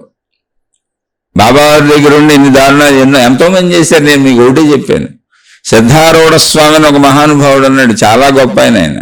ఇంచుమించు సాయిబాబా వారి సమకాలీకుడు ఆయన సిద్ధారూఢ స్వామి. ఆయన బోల్డ్ ఆశ్రమాలు నిర్మించి, అంటే కొంతమంది ఆశ్రమ నిర్మాణాలు ప్రజల నుంచి డబ్బు సేకరించి స్కూల్స్ కట్టడం, హాస్పిటల్స్ కట్టడం, ఏదో ఆశ్రమాలు నిర్మించడం, ప్రజలకు మేలు చేద్దామని ఏదో చేస్తారు. సరే, ఆయన అలాగే చేశాడు. వాళ్ళు పెద్ద పెద్ద ఆశ్రమాలు నిర్మించాడు ఆయన. ఆ ఆశ్రమ నిర్వహణ అంతా తన శిష్యుల్లో ఎవరో కొంచెం ఉత్తముడైన వాడిని వెతికి పలానా వాడికి ఇద్దాం అనుకున్నాడు ఆయన. ఆయనకు వృద్ధాప్యం వచ్చేస్తుంది. ఈ విషయం ఆయన వ్యక్తపరిచాడు, అందరికీ అనౌన్స్ చేశాడు. అయితే ఆయన అనౌన్స్ చేసినటువంటి శిష్యుడు వేరే పనిలో, పర్యటనలో ఈ దైవీ కార్యక్రమాలు ప్రచారం చేసుకుంటూ వేరే ఊళ్ళో ఉన్నాడు. ఆయన తిరిగి రావాలి. ఆయన తిరిగి వచ్చినాక ఎన్ని అప్పచెబుతాడు ఆయన 3-4 రోజుల్లో వస్తాడు. ఇక్కడ ఉన్నటువంటి శిష్యుల్లో ప్రథమ వర్గంలో చాలా మంది ఉంటారుగా. వీళ్ళందరూ ఏం చేశారు? ఆశ్రమ పెత్తనం, ఈ అధికారం, ఈ డబ్బు, ఈ హోదా, ఈ కీర్తి ప్రతిష్టలు అన్ని పోతున్నాయి. ఇప్పుడు ఇంత తదనంతరం వాడికి ఇచ్చేస్తున్నాడు, మనకు రావట్లేదు. వాళ్ళందరూ జీవితకాలాల పాటు అన్ని వదిలేసి గురువు గారిని ఆయన దగ్గరికి వచ్చి ఉన్నోళ్ళే. మర్చిపోబాకండి ఆ విషయం. సంవత్సరాల పర్యంతం ఉన్నోళ్ళు, ఆ బోధలు ఎన్నోళ్ళు, ఆ బోధలు ప్రచారం చేస్తున్నారు, ఆ బోధలు అందరికీ చెబుతున్నారు. కానీ పెత్తనం కావాలి, ఆశ్రమ పెత్తనం కావాలి. గుణమార్పు ఏది? ఇప్పుడు ఏది గుణమార్పు? నాకు పెత్తనం కావాలి. గుణమార్పుకు పెత్తనం ఎందుకు అసలు? నేను లయించిపోవాలనుకుంటాడు, నేను అనంత ఆత్మశక్తిని అన్న ఎరుకను పొందాలనుకుంటారు, నేను మంచిలో కలిసిపోవాలనుకుంటారు, మంచిగా జీవించాలనుకుంటారు. అలా జీవిస్తూ జీవిస్తూ నేను అనంత ఆత్మశక్తినైనా ఆ దైవశక్తిలో, నువ్వు దేవుణ్ణి నమ్మితే దేవుడు, ప్రకృతిని నమ్మితే ప్రకృతి, విశ్వాన్ని నమ్మితే విశ్వం, ఆత్మశక్తి అంటే ఆత్మశక్తి, అనంత ఆత్మశక్తిలో ఆ దైవశక్తిలో లయించిపోవాలనుకుంటారు, జీవన్ముక్తులు అయిపోవాలనుకుంటారు. అంతేగాని పెత్తనాలు, అధికారాలు, డబ్బులు, ఆశ్రమాలు, వేటాలు కోరుకుంటారా? కానీ సిద్ధారూఢ స్వామి దగ్గర ఉన్నటువంటి కొంతమంది, అందరూ కాదు, ఇప్పుడు వాళ్ళకి ఈర్ష్య అసూయలు వచ్చేసి వాడికి ఇచ్చేస్తాడు, ఈ పెత్తనం అంతా వాడికి వెళ్ళిపోద్ది, మనకు రాదు ఈ పెత్తనం, ఈ డబ్బు పోద్ది, ఈ అధికారం పోద్ది, ఈ హోదా పోద్ది. ఇప్పుడు జనం మనకు దండాలు పెట్టరు, మన కాళ్ళ మీద పడరు. వాడు గొప్పోడు అయిపోతాడు, ఈయన తర్వాత ఆయన వారసుడు అయిపోతాడు, వీటన్నిటికీ వాడు రాజు అయిపోతాడు, ఈ మఠాలకి పీఠాలకి అధిపతి అయిపోతాడు, పెద్ద గురువు అయిపోతాడని. వాడు వచ్చే లోపల ఇదంతా మనం కైవసం చేసుకొని మనకే ఇచ్చారని చెప్పాలని తన సొంత గురువు గారికి ఆయనకి రోజు కాఫీ తాగుతారు, పొద్దున్నే కాఫీ ఇస్తారు వీళ్ళు. అదే కాఫీ లాంటిది, కాఫీనో టీనో పాలో ఆయన తాగేది. అందులో విషం కల్పించేశారు, కాలకూట విషం సిద్ధారూఢ స్వామికి. సిద్ధారూఢ స్వామి దాన్ని తాగుతూ శిష్యులు ఇచ్చి తీసుకున్నారు. తాగుతూ చెప్పారు ఆయన, అరే మీరేమి ఇచ్చారో నేనేం తాగుతున్నానో తెలియకపోతే నేను గురువుని ఎందుకు అవుతాను, మీరు శిష్యులు ఎందుకు అవుతారు, కానీ నేను తాగేస్తున్నా. ఎందుకంటే నా శరీరం ఎలా అయినా వదిలిపెట్టి వెళ్ళిపోతాను నేను ఇవాళ, కాకపోతే రేపు వృద్ధాప్యం వచ్చింది, జాతస్య మరణం ధ్రువం. కానీ నేను మిమ్మల్ని మార్చలేకపోయాను. నాకు ఈ విషయం అర్థమైంది. మార్పు ఎవరికి వాళ్లే చేసుకోవాలి. నేను ఎంత చెప్పినా మీలో దుర్గుణాలు పోకపోగా మీరు మళ్ళీ ఈ ఆశ్రమం, ఈ పెత్తనం ఇది మీది కూడా కాదు, నేను తయారు చేసింది. నన్ను చూసి ప్రజలు ఇదంతా ఇచ్చారు, ఈ డబ్బులు ఇచ్చారు, ఇవి నిర్మించాను, ఇవన్నీ చేశాను ప్రజలకు మేలు కలుగుద్దని. మళ్ళీ వీటి మీద పెత్తనాలు కోరుకున్నారు. మీ లోపల అంతరంగ మార్పు రాలేదు. పర్వాలేదు, నేను వచ్చింది మీలాంటి వాళ్ళని ఉద్ధరించి మేలు చేయటానికి. మీకే నేను అక్కర్లేదు అనుకుంటే అసలు నేను ముందే వెళ్ళిపోతాను. నాకేం అక్కర్లేదు, నేను ఆల్రెడీ జీవన్ముక్తుడిని, ఈ శరీరం నేను కాదని నాకు తెలుసు. నేను దాన్నే చెబుతున్నాను అందరికి, అనంత ఆత్మజ్ఞానాన్ని బోధిస్తున్నాను. మీరు ఆత్మస్వరూపులు తెలుసుకోండి అని. మీకు అక్కర్లేని శరీరం నాకు అక్కర్లేదు, నేను వెళ్ళిపోతున్నానని దాన్ని తాగేశారు. కాలకోట విషయం అది. శరీరం స్పాట్లో బొబ్బలెక్కిపోయి పుళ్ళు పడిపోయి నల్లగా మారిపోయింది. మామూలు మనిషి అయితే చనిపోతాడు. ఆయన పాపం తాను ఎన్నుకున్న శిష్యుడు వచ్చే వరకు కొన ఊపిరితో బతికే ఉన్నారు. ఆ శిష్యుడు తిరిగి వచ్చాడు 3 రోజుల తర్వాత. వచ్చి గురువు గారి పరిస్థితి చూసి బోర్ని ఏడవడం మొదలు పెట్టాడు. అసలు అతనికి తెలియదు ఈ వారసత్వం అతనికి ఇవ్వబోతున్నారని, అధిపత్యతను అవుతాడని. అతను మామూలుగా వచ్చాడు, తనకు అప్పచెప్పిన కార్యం చేసుకొని తిరిగి వస్తే గురువు గారు చావు బతుకుల్లో ఉంటే బోర్ని ఏడుస్తుంటే అప్పుడు గురువు గారు అతనికి చెప్పారు, నాయన నువ్వు ఇక్కడి నుంచి దేశ పర్యటన చేసుకుంటూ నువ్వు తెలుసుకున్న జ్ఞానాన్ని బోధిస్తూ వెళ్ళిపో.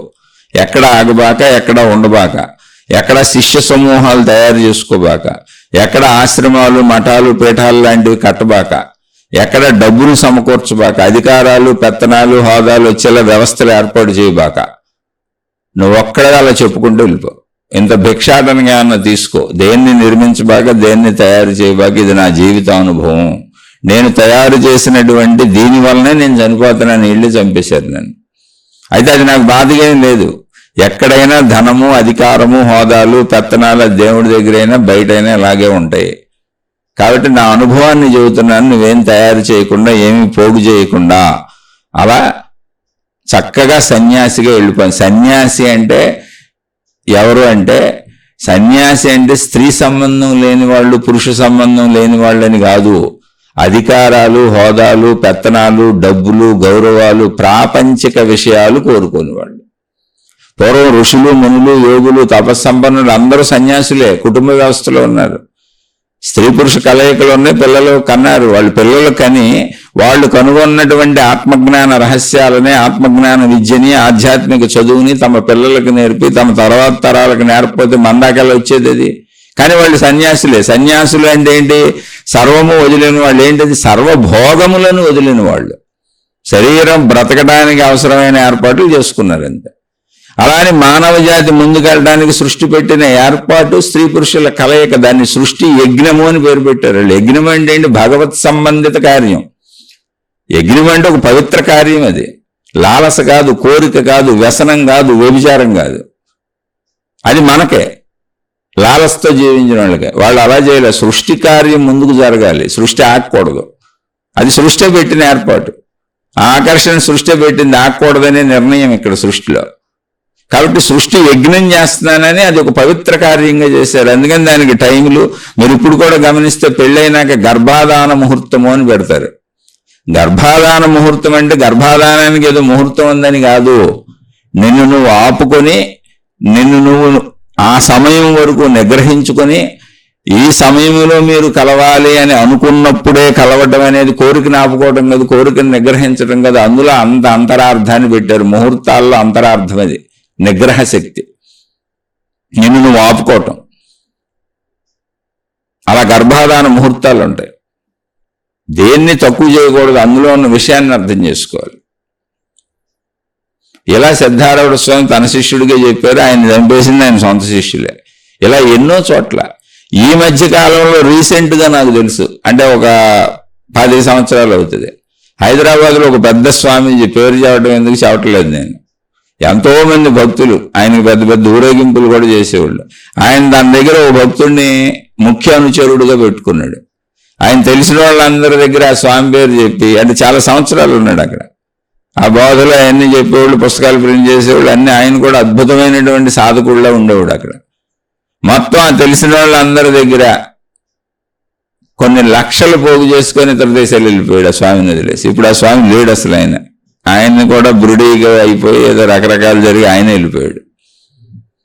ఇలా ఎంతో మంది వస్తూ ఉంటారు, పోతా ఉంటారు. ఆధ్యాత్మికతలోనే గురువులు స్వాములు పేరులతో ఎంతో మంది ప్రజల్ని మభ్యపెట్టి చేస్తున్న వాళ్ళు మంది ఉన్నారు. లేదు నిజంగా పాపం స్వాములు అవుదాం గురువులు అవుదామని వచ్చి స్త్రీ పురుష ఆకర్షణలకి, ధనానికి, అంటే ధనం దొరకనప్పుడు, కష్టాలప్పుడు, బాధలప్పుడు, కన్నీళ్ళప్పుడు, లేదా ఏదో జ్ఞానం విని లేదా ఆధ్యాత్మికతను తెలుసుకుందామని జ్ఞాన గ్రంథాలు చదివి ఇంట్రెస్ట్తో వచ్చేసి ఇక్కడికి రాగానే స్త్రీలు తగిలి పురుషులు తగిలి, అంటే స్త్రీలకైతే పురుషులు, పురుషులకైతే స్త్రీలు, వీటన్నిటికంటే ఎక్కువ ధనము, కీర్తి ప్రతిష్టలు, అందరూ దాసోహం అని కాళ్ళ మీద పడిపోవటం, ఆకాశాలకు ఎత్తేయటం, పెద్ద పెద్ద సింహాసనాలు, వీళ్ళకి రాజవైభవం, దైవ వైభవం అన్నీ వచ్చేసి దానికి లొంగిపోయి అందులో ఉండిపోయి ప్రజల్ని మభ్యపెడుతున్న వాళ్ళు బోళ్ళు మంది ఉన్నారు. పాపం ముందు మామూలుగానే వచ్చి ఉండొచ్చు.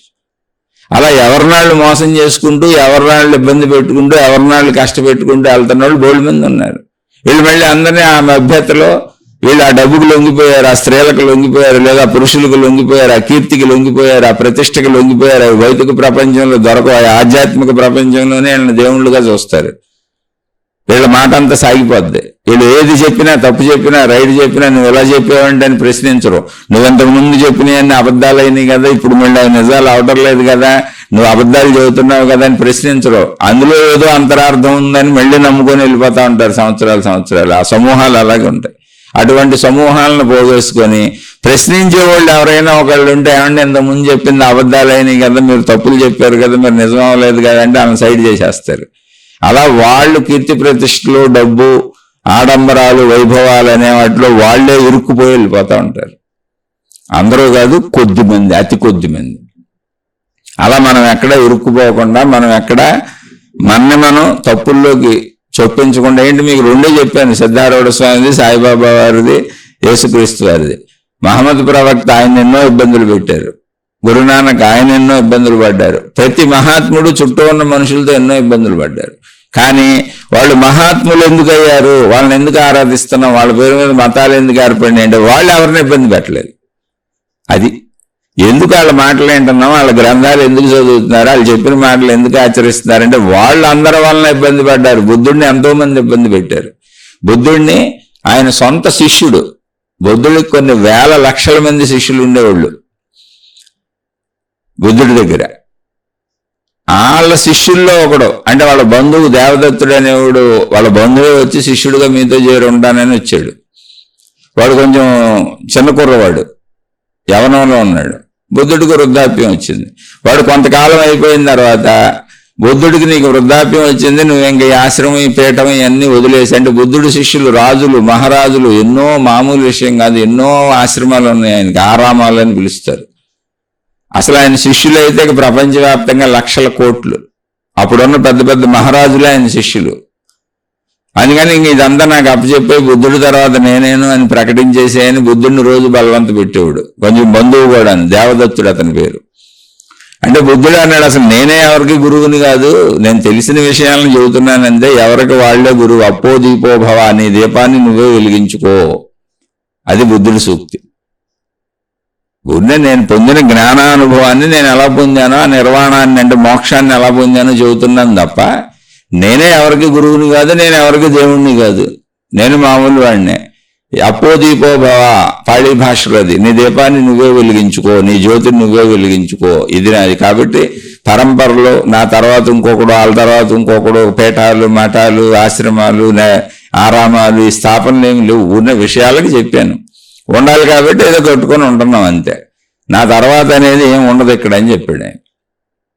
ఈ దేవదత్తుడు అనేవాడు అప్పుడున్నటువంటి శిష్య సమూహంలో అందరినీ రెచ్చగొడుతున్నాడు. బుద్ధుడు ముసలుడైన అన్ని వదలలేకపోతున్నాడు, కీర్తి ప్రతిష్టలు వదలలేకపోతున్నాడు, శిష్య సమూహాలు వదలలేకపోతున్నాడు, ఈ రాజులను వదలలేకపోతున్నాడు, ఈ డబ్బులు వదలలేకపోతున్నాడు, పెత్తనాలు వదలలేకపోతున్నాడు, నాయకత్వాన్ని వదలలేకపోతున్నాడు, తానే గురువుగా ఉండాలనుకుంటున్నాడు అని రెచ్చగొట్టాడు.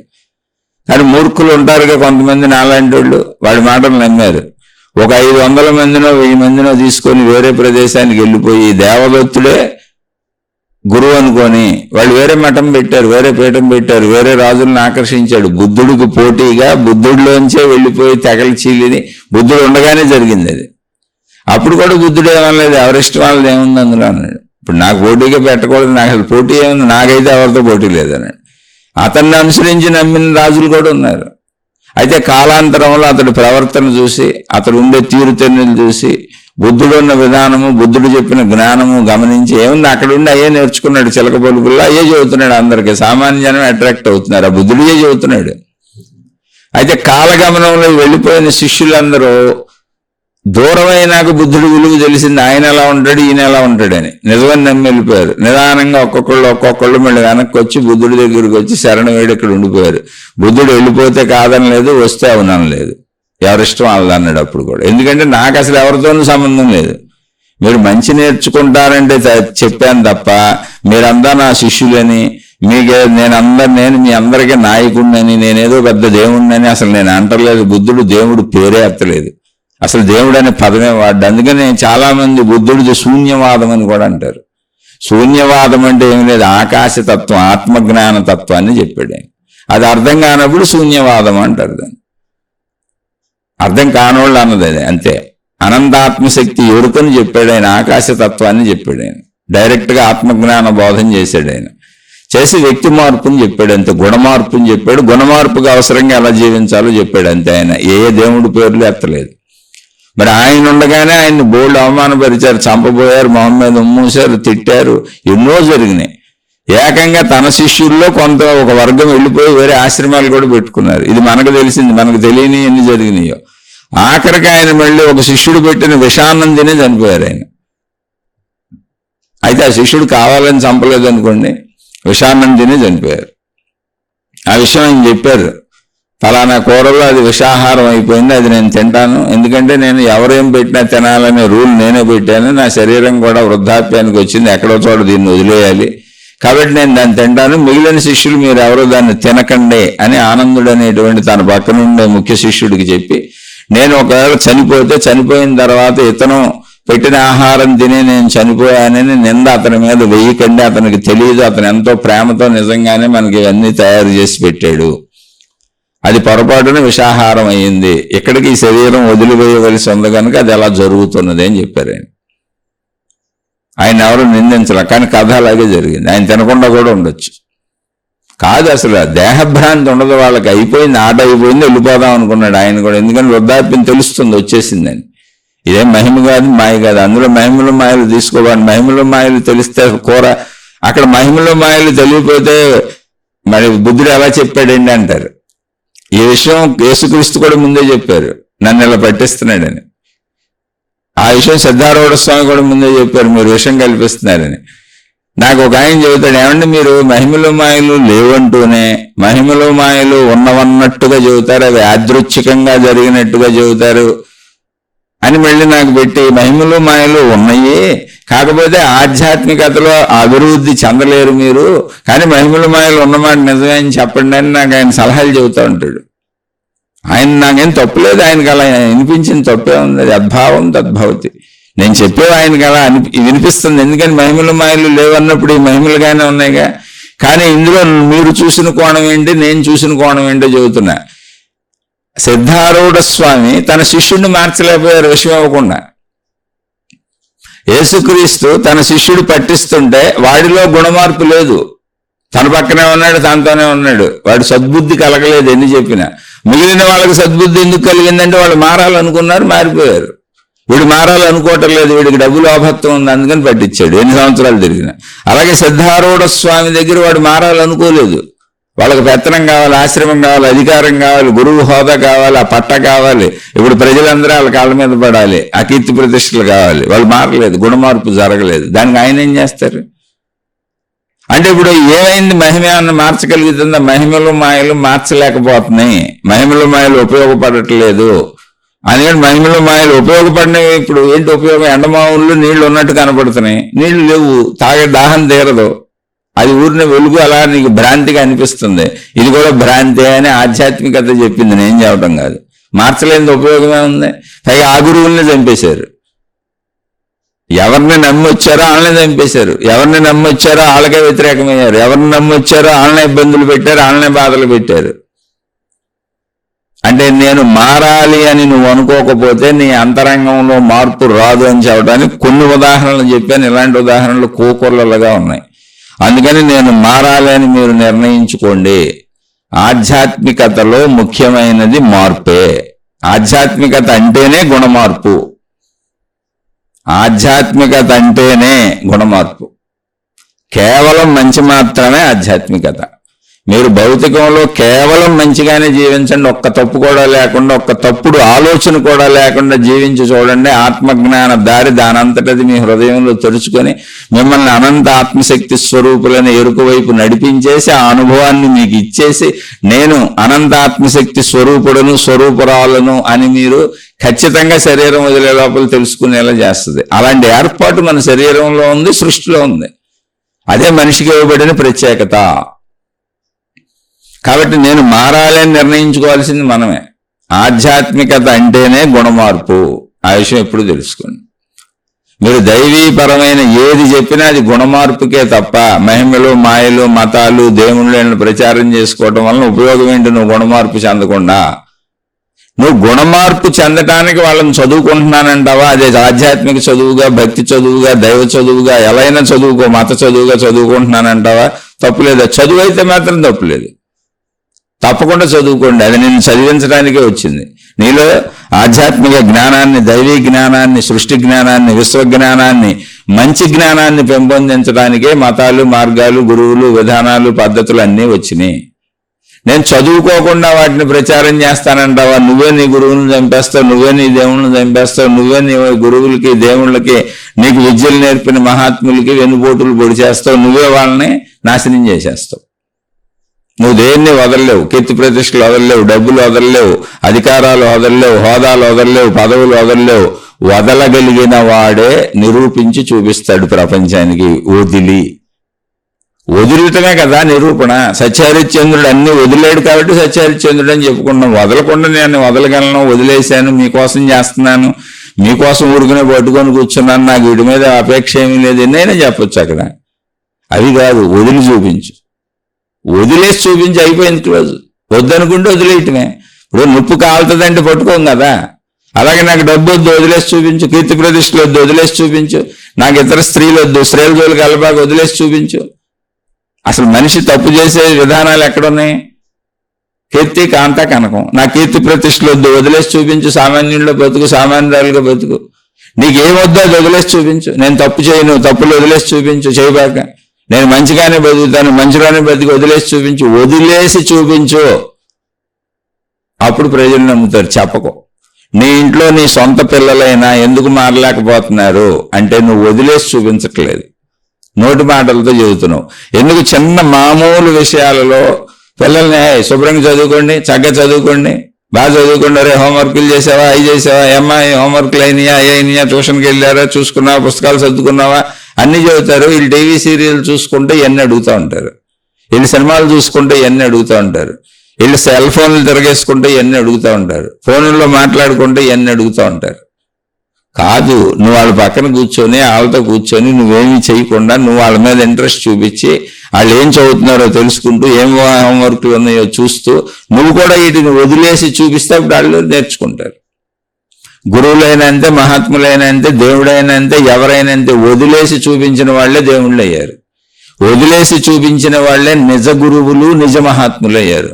వదలలేని వాళ్ళు కాలాంతరంలో కొట్టుకుపోయారు. ఊరినే కాసేపు గురువులుగా, మహాత్ములుగా వాళ్లే ప్రచారం చేసుకున్నారు. ఆ ప్రచారం చేసుకున్న 4 రోజులు ఉంటారు, తర్వాత కొట్టుకుపోతారు. కాలంలో మిగలరాళ్ళు. ఎవరు వదిలేసి చూపించారో వాళ్ళు మానవ జాతి వాళ్ళని చిరస్థాయిగా ఆదర్శంగా తీసుకుంటుంది. అంతేతప్ప వాళ్ళు కీర్తి ప్రతిష్టల కోసం నిలిచిపోలే. ఇక్కడ అసలు వాళ్ళకి నిలవాలని కూడా ఉండదు. ఇక్కడ మమ్మల్ని ఎవరో చెప్పుకోవాలని కూడా ఉండదు. ఎందుకని అన్ని వదిలేశారు వాళ్ళు. కీర్తి ప్రతిష్టలు కూడా అక్కర్లే వాళ్ళకి. అన్నీ వదిలేశారు వాళ్ళు. డబ్బు వదిలేశారు, సుఖాలు వదిలేశారు, స్త్రీ పురుష శారీరక సంబంధాలు వదిలేశారు, కీర్తి ప్రతిష్టలు వదిలేశారు. శరీరం బ్రతకడానికి అవసరమైన వనరులు, వసతులు ఇంత తెచ్చుకున్నారు అంతే. అది భిక్షాటన అయితే భిక్షాటన కావచ్చు, అలా అయితే అలా కావచ్చు. అలా వదిలేసిన వాళ్ళు వదిలేసి వెళ్ళిపోయారు. వాళ్ళు మేము ఇప్పుడు మేమున్నాము, ఈ ప్రపంచంలో మా కీర్తి చెప్పుకుంటున్నారని వాళ్ళు అనుకోరు. వాళ్ళకి ఆ భ్రాంతి లేదు, కీర్తి ప్రతిష్టల భ్రాంతి లేదు. కానీ ప్రపంచం అలా కీర్తి ప్రతిష్టలను కూడా సర్వం వదిలేసిన వాళ్ళని, అంటే కీర్తి ప్రతిష్టలతో సహా సర్వం వదిలేసిన వాళ్ళని ఆదర్శంగా తీసుకుంది, ధర్మాత్ముల్ని ఆదర్శంగా తీసుకుంది, వాళ్ళని దేవుళ్ళుగా పెట్టుకొని పూజించుకుంటుంది. ఎందుకని? మనం కూడా ఇలా అవ్వాలి, ఇలా వదిలేయగలగాలని. అది ఆత్మజ్ఞాన చదువు, ఆధ్యాత్మిక చదువు. అందుకని మీరు మారాలని మీరు అనుకుంటే తప్ప మీరు మారటం కుదరదు. ఎవరు ఎన్ని చెప్పినా, ఎంత చెప్పినా, మీరు ఎన్ని బోధలు విన్నా, ఎన్ని పుస్తకాలు చదివినా, ఎన్నిసార్లు విన్నా, అసలు సాక్షాత్తు చెప్పిన ఆ మహాత్ములతో తిరిగిన వాళ్ళే ఆ మహాత్ముల్ని పట్టించారు.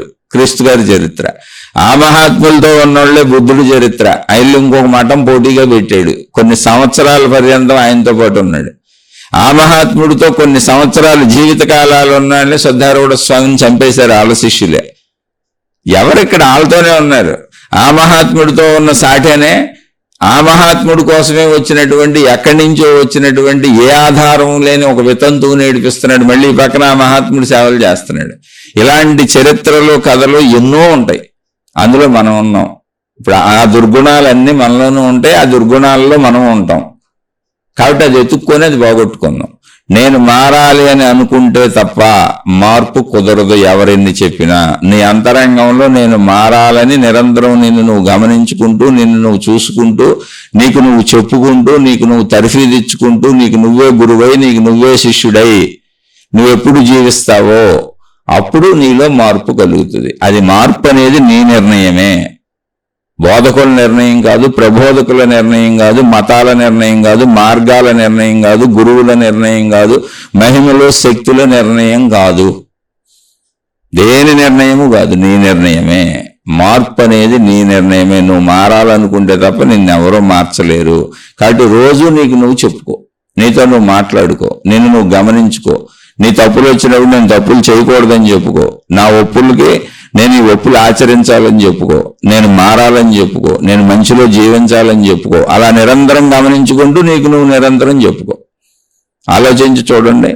బాగుందనిపిస్తే ఆచరించుకోండి, బాగోలేదు, సరిగ్గా చెప్పలేదు అనిపిస్తే నన్ను క్షమించి వదిలేయండి, నేను సామాన్య మానవుణ్ణే. శుభమస్తు. మీకు మీ కుటుంబ సభ్యులకు మేలు చేకూరుగాక. మరొక కొత్త శీర్షికతో కలుసుకుందాం.